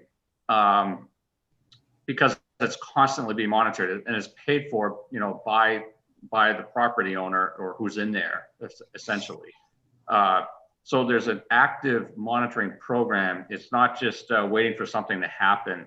So the difference between having an active monitoring program where there's a constant flow of data and that balance and that back checking, that's good quality control. It's when, you know, we have a site plan approved and nothing happens, you guys don't see it anymore, there's no real active monitoring, there's no program in place, and just, you know, a couple years go by, 10 years go by, or whatever, something happens and oh my God, they're doing something totally different than we, you know, then you got to backtrack. In this case, it's an active program and it's embedded into everything they have to do with state criteria and town criteria. So it's something they have to do, and they got to take that, they have to take that responsible action on an ongoing basis. So they can't just, you know, forget and then stuff happens. This is constant. It's a constant ebb and flow of data and checking for good quality control. If that data stops, you know right away there's a problem, and they'd be totally out of compliance before anything ever happens. And Carl, let me just add to that. As with this site, we're seeing much more sophisticated approaches to site development with these advanced treatment systems, which, like, these systems will require a licensed wastewater treatment operator to be operating them. Within the conditions of approval, there's going to be, you know, reporting requirements developed. Then you have someone like Stonehill Environmental working with someone like Dana And if a report doesn't show up, Dana is going to say, hey, where's this report? At the same time, and let's say it's in this case, it may be us. We're the ones responsible for collecting the data. So it isn't sites like this with the level of sophistication we're getting to with monitoring and requirements. You don't approve the site and then everyone just walks away from it. That just isn't going to happen. I mean, we even have properties where we came up with the term designated oversight manager, where Stonehill is managing the collection of the data from the septic systems and the signage on the property and all that business in buffer zones and everything. So I think it's really kind of a new landscape we're in right now. And this is a site that's going to be in that new landscape with respect to monitoring and maintaining compliance. Ellen, you were the one who asked that question, yes? Mhm. Were you satisfied with the answer? Um, Or do you have any follow-up on it, I should say? No, I just want to know if Dan is satisfied with the answer. Because she's, she could possibly be the one who is going to have this.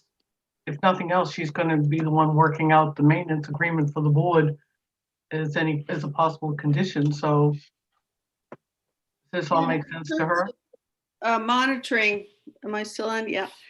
So in terms of monitoring, that as long as, we agree on, a comprehensive monitoring program,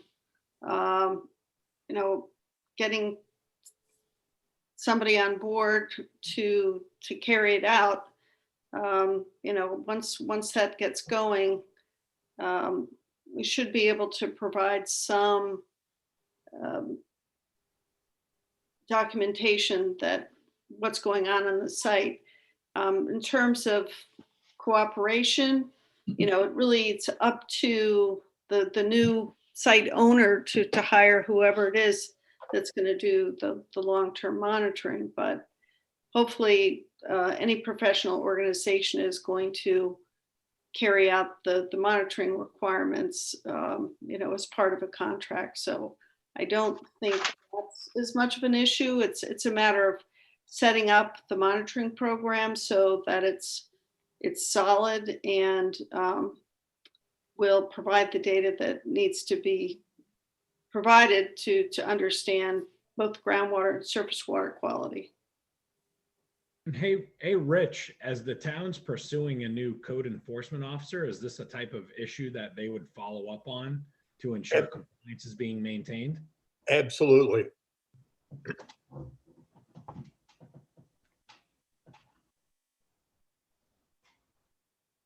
Further questions or comment from the board?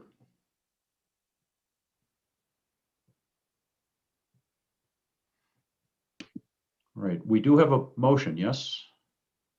Lynn and, was it Lynn and Chris or Lynn and Richard? Lynn and Chris. To affirm a condition A. All right. If there's nothing further, I'll call for the vote on this one. Ellen, if you could do the honors. Sure. Glenn Kopelman? Well, this is probably no surprise to anybody who's listened to my comment on the previous one, but we're dealing here with probably the most significant resource in town, which is the aquifer that is under most of our community. And as much as I'm hearing the conversation about monitoring and so forth, I'm sorry, I cannot take the risk to vote yes on this. And even with Dana's comments, I'm just going back to her report talking about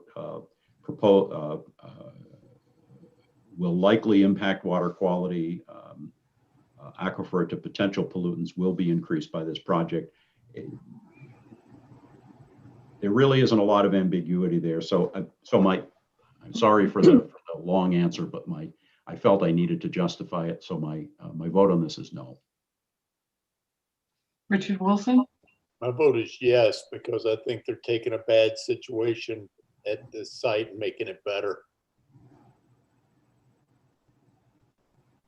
Right with you. Lynn Merrill, Yes. Robin Dugway, Yes. Peter Coffin, No, for the reasons Glenn cited, and because that lateral movement of the aquifer is almost still. That salt won't go away. Won't go away once it's in there.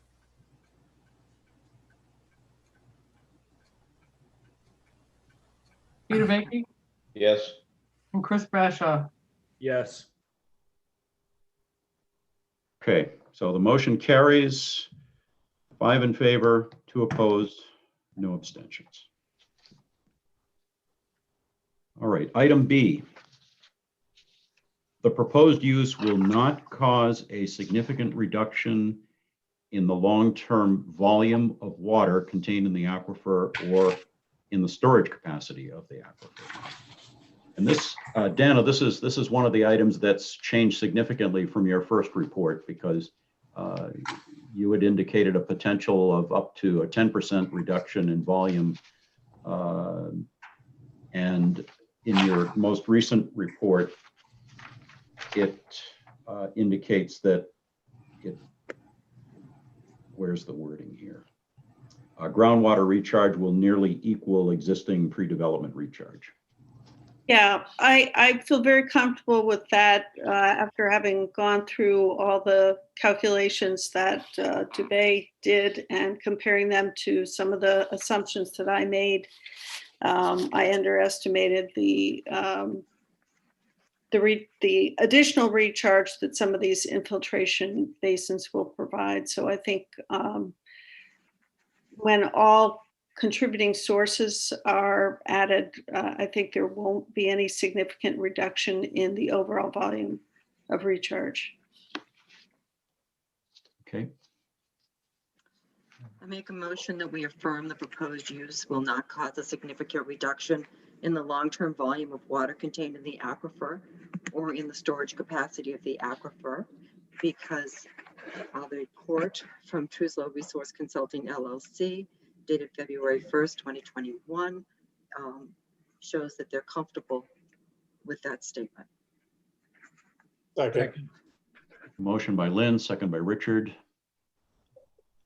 Further discussion from the board? Questions, comments, clarifications?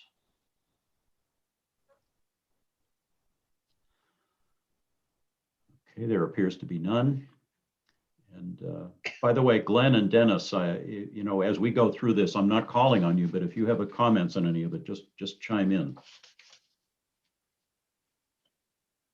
Okay. All right, Ellen, would you call the roll, please? Glenn Koppelman, Yes. Richard Wilson, Yes. Lynn Merrill, Yes. Robin Dugway, Yes. Peter Coffin, Yes. Peter Baiki, Yes. Chris Bashaw. Yes. Okay, that passes unanimously, 7 in favor, none opposed, no abstentions.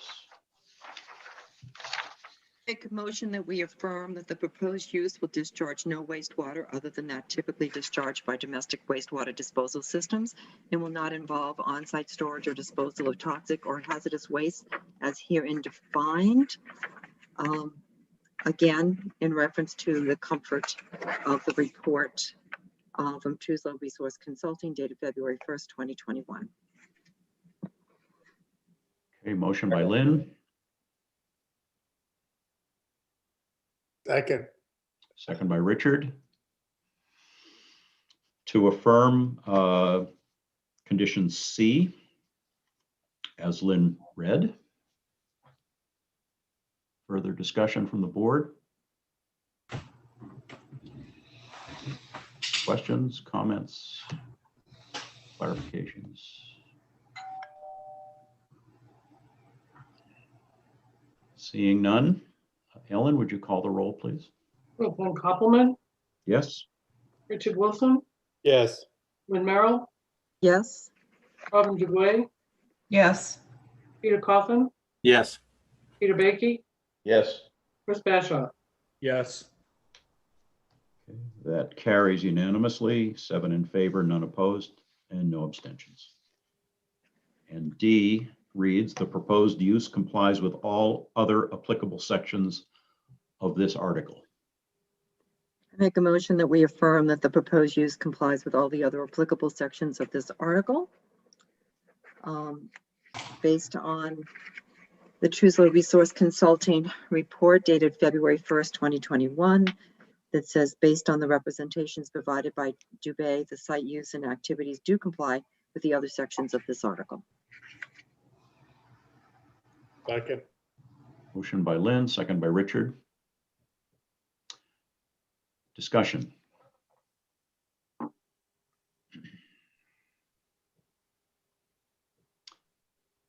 Seeing none. Ellen, the roll, please. Glenn Copeland, Yes. Richard Wilson, Yes. Lynn Merrill, Yes. Robin Duguay, Yes. Peter Coffin, Yes. Peter Baiki, Yes. Chris Bashaw. Yes. All right. Carries unanimously, 7 in favor, none opposed, no abstentions. And the final one is E. A hydrogeologic study shall be submitted for uses whose septic system is designed for more than 2,400 gallons per day in Zone A. A study shall be submitted for any septic system discharging more than 2,000 gallons per day.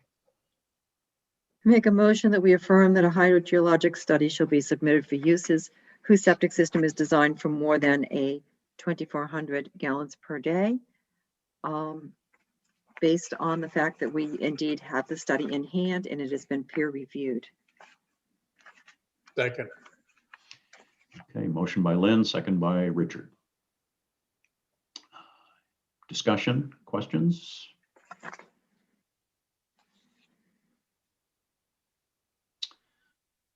right, seeing none. Ellen, the roll, please. Glenn Copeland, Yes. Lynn Merrill, Yes. Richard Wilson, Yes. Robin Duguay, Yes. Peter Coffin, Yes. Peter Baiki, Yes. Chris Bashaw. Yes. Okay, and that passes unanimously as well, 7 in favor, none opposed, no abstentions.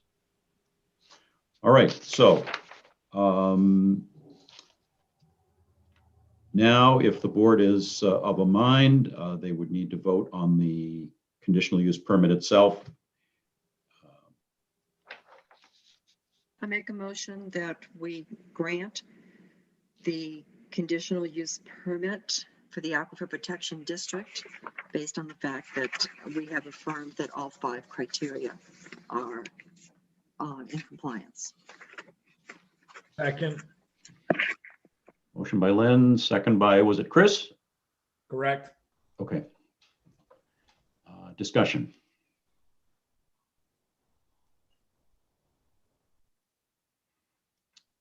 All right, Ellen, if you could call the roll, please. Glenn Copeland, No? Richard Wilson, Yes. Lynn Merrill, Yes. Robin Duguay, Yes. Peter Coffin, No. Peter Baiki, Yes. Chris Bashaw. Yes. Okay. So the motion carries. The board has voted 5 in favor, 2 opposed, and no abstentions to grant the conditional use permit for this project in the Aquifer Protection District per Article 201 of the zoning ordinance. All right, so all 3 of the conditional use permits have been granted. We did 1 at the last meeting, we did 2 tonight. And okay. Glenn, what do you have a suggestion, or what's the pleasure of the board at this point? Glenn, I'll chime in. I would say that based off of the granting of the conditional use permits, I think we're at a point with a complete enough plan to, I think where the next step would be a conditional approval. I will say off the recommendation of some previous large projects where we've had that Glenn suggested, is that we continue this to a further meeting where Glenn can compile a list of all the conditions that would be required for the conditional approval, as well as it sounds like the Dubé Group, Carl was going to provide some changes to the plan, including some of those, like he had indicated with the notes with the, I guess, the barrier to prevent snow from going out the end of that, that one section of property, the recommendations of Scott Willett. So I think with the addition of the new properties, I think we should be prepared for a continuation of the meeting and a list of conditions provided by Glenn Greenwood going through the minutes. At that next meeting? Correct. Okay. This is Peter Coffin. I concur that we should compile a list of conditions. However, I don't think that we've addressed all the subjects that might come up, so that I'm thinking that if anybody has some areas that they would expect to see a condition. I know many of the letters talked about the traffic study, and one of the things that we never did discuss in the traffic study was where the vehicles are coming from. How is this product or these products coming into the state? It affects, they talked about doing the study coming down to as far as the 107, 125 intersection. But if this is coming up from out of state by truck via 495 or 95, it's going to affect 125 south significantly more. If it's coming in from Peace Trade Port or from the Portsmouth shipping area, or from Manchester Airport, or spread out among all these places, this is the kind of data that we need to know, just to know how it affects other communities and how it affects the traffic flow within our town. And I think that we need to be able to establish some kind of condition, as suggested by the police department, for example, that there's a maximum number of vehicles per hour or vehicles per day that will trigger some kind of enforcement action if they go over it. They've got to come up with a number based on the traffic study that we can live with as far as what the maximum number is. Right now, we have the traffic study, but it doesn't limit the number of vehicles that could hit our roads. And we also, one of the other suggestions that was made was the time management. Let me see what it's called here. Traffic Man management. Yeah, that's the TMG or something. It's TDM. The presumptions that were used in the traffic study would have to be mandated so that we wouldn't have a massive shift change of 600 people all coming at the same time and going at the same time. Point of order. Yeah. I thought those were what we had this traffic study for, and we talked about. But we haven't made any. Pete, where are you going to draw the line? Do you want to know where all the vehicles are registered to? I think you're getting a little. You can't dictate where the trucks are coming from because we don't know who's going to be there. So how do we know if they're coming from Portsmouth or Plastow? Well, that's the Epping? kind of information we that should have But been. They don't know. They don't know because they don't know. Okay, so how are you going to do a traffic? How do you do a valid traffic study without knowing where these vehicles are coming from or going to?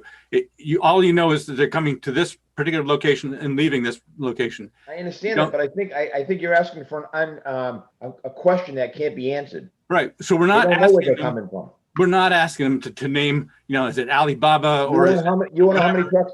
Pete, you're asking how many trucks a day? How do they know that right now?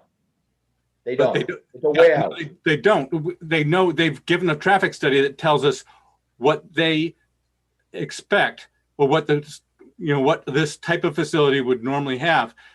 It doesn't tell us a maximum number. It could be double, triple that. So what if they don't know that. So all right. So they don't know it. So we can't make a valid decision if we don't know if there's 20,000 trucks. I think being added to the. I think part of it is we have to stay in our wheelhouse. Are some of those conditions under our purview, or are they part of DOT and their traffic study and their requirements? We're talking about a state road. Granted, I absolutely goes through Kingston. There's things that I would absolutely love to know, but if I don't have the legal backing to demand that information or request it, I think it's overburdened. It's very burdensome to the applicant to request things we may not have access to. All right, Glenn? Steve Pernoy is here. And Glenn, you're freezing up.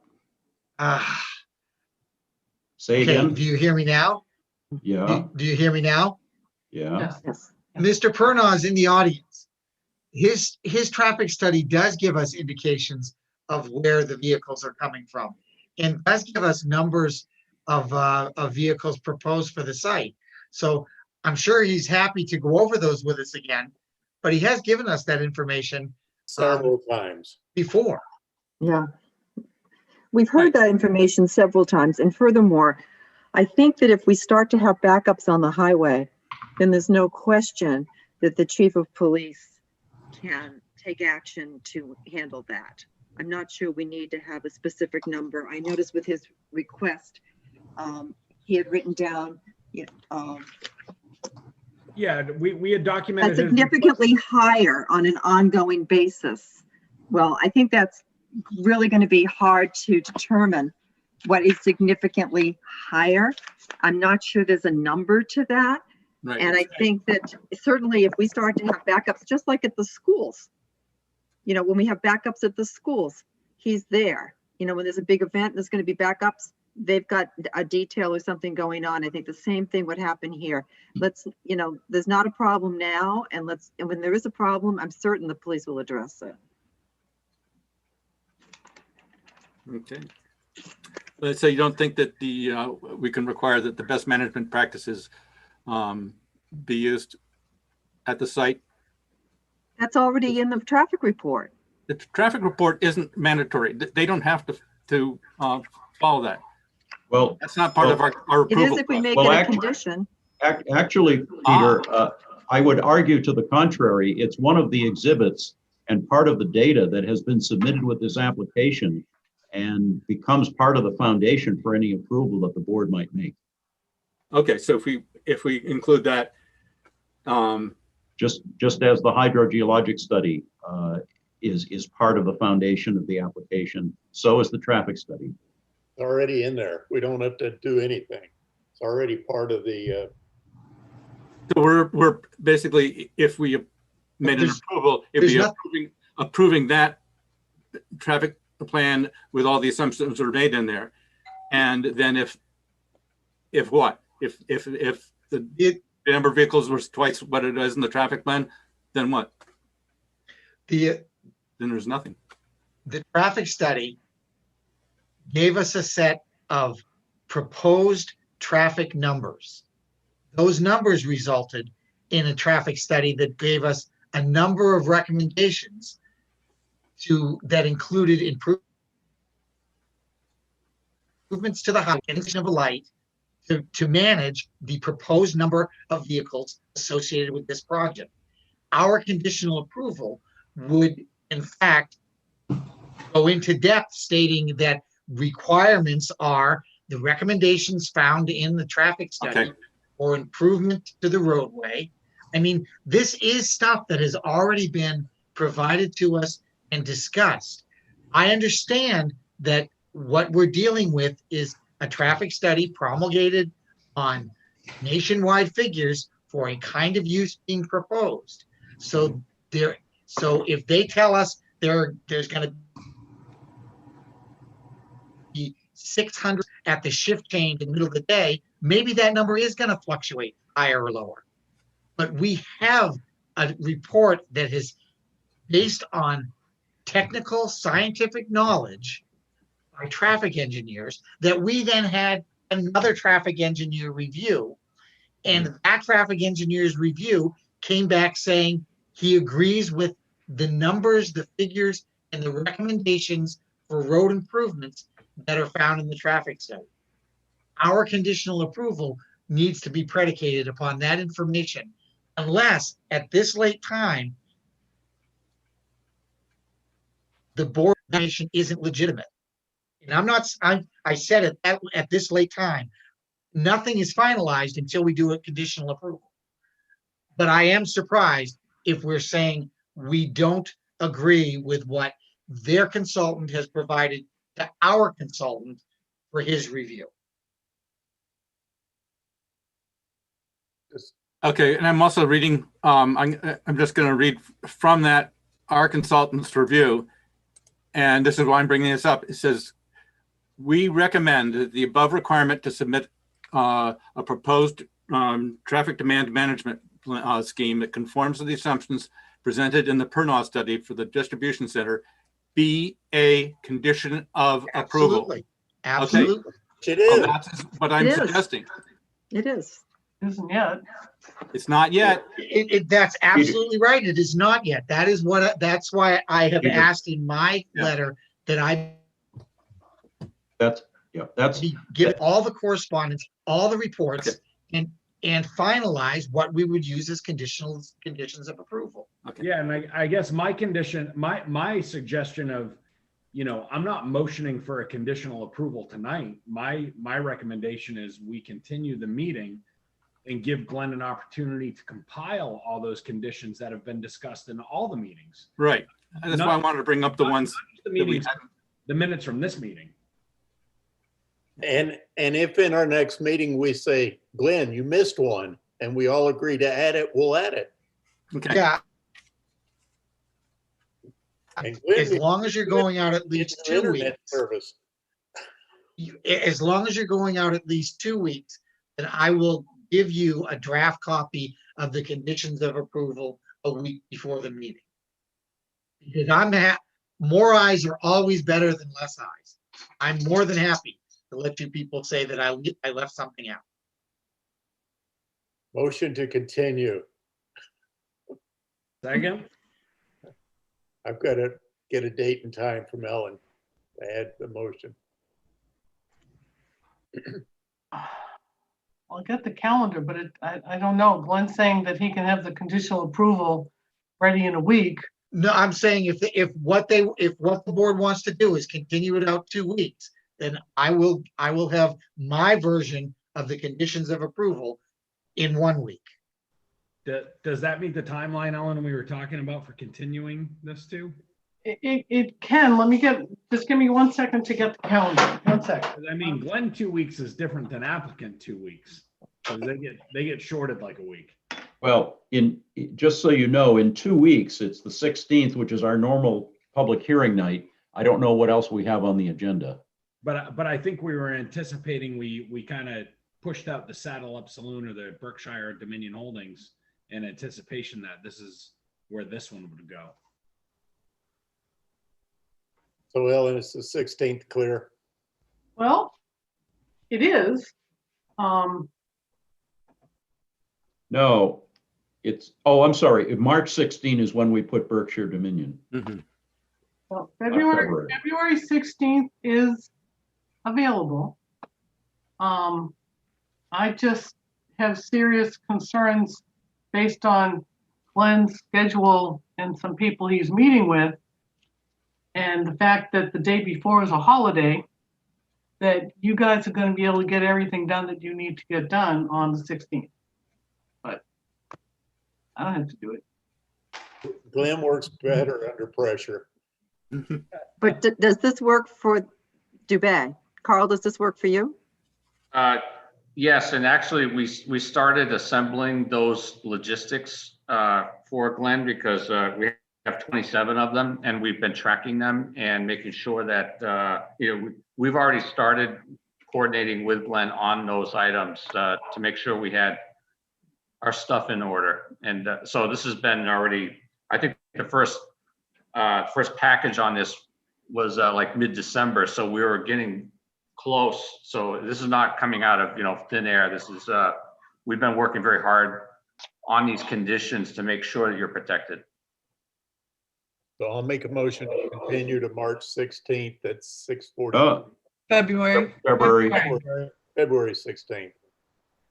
My question is, do we need new plans in? I believe we do, because Carl did indicate he had some changes he was working on. But that means the plans are due Thursday. No. The plans, they're very simple.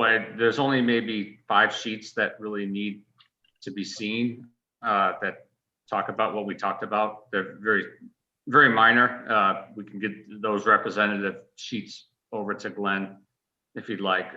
And you would still incorporate all of the comments, anything that Dennis or Dana would come in with, any of those items, it would be all encompassing, incorporating into that condition of approval. So even if there's anything that this board missed or staff missed or we missed, it would come back again. It would be integrated into that conditional approval with that blanket, and we would agree to that. We've already talked to our client. We would agree to anything that would be incoming that just is, you know, things that come up that we want to make sure, you want to make sure is in there. We're agreeing to that up front already, based on your professional's opinion.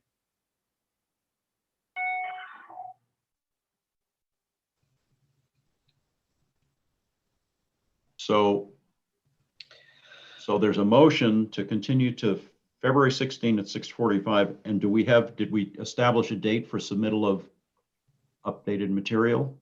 Lynn? Lynn, you're muted.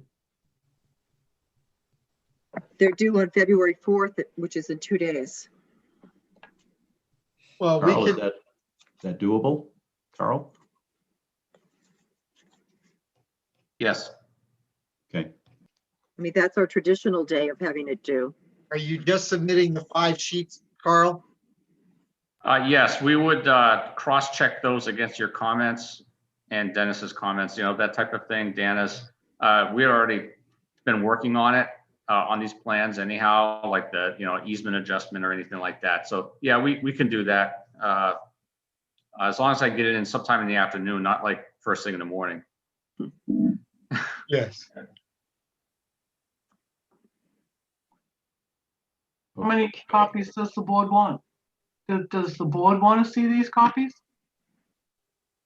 Do the board members want them? As far as I'm concerned, if Glenn reviews them, that's fine with me. I just want to know how many to tell the gentleman to bring in. Chris is saying it's okay, he doesn't need them. I don't hate them.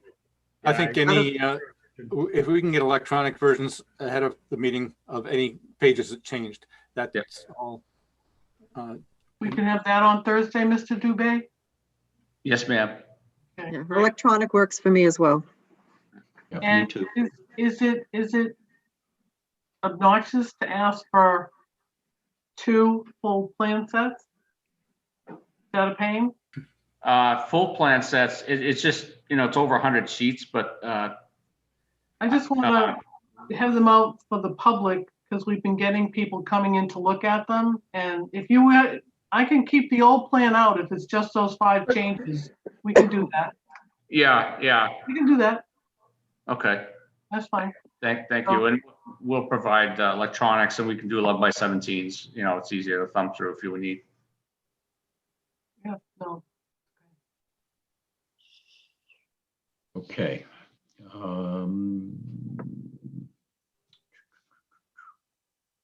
Oh, before we take the vote, Carl, I had a question, just so that we don't bring this up at the next meeting.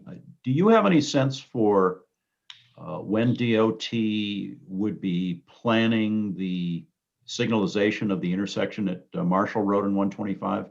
Is this development going to trigger that? Yes, sir. That has to be in place prior to a CO. Okay. All right. Okay. Thank you. All right. We have a motion, a second. Any discussion further? All right. Ellen, please call the roll. Oh, sure. Glenn Koppelman, Yes. Richard Wilson, Yes. Lynn Merrill, Yes. Robin Dugway, Yes. Peter Coffin, Yes. Peter Baiki, Yes. Chris Bashaw. Yes. Motion carries unanimously. So we'll see you all in 2 weeks.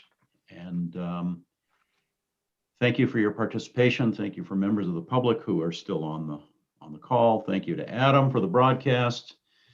And before I adjourn, is there any other business that we need to conduct? Hearing none, and with no further objection, I will adjourn the meeting at 11:07 p.m.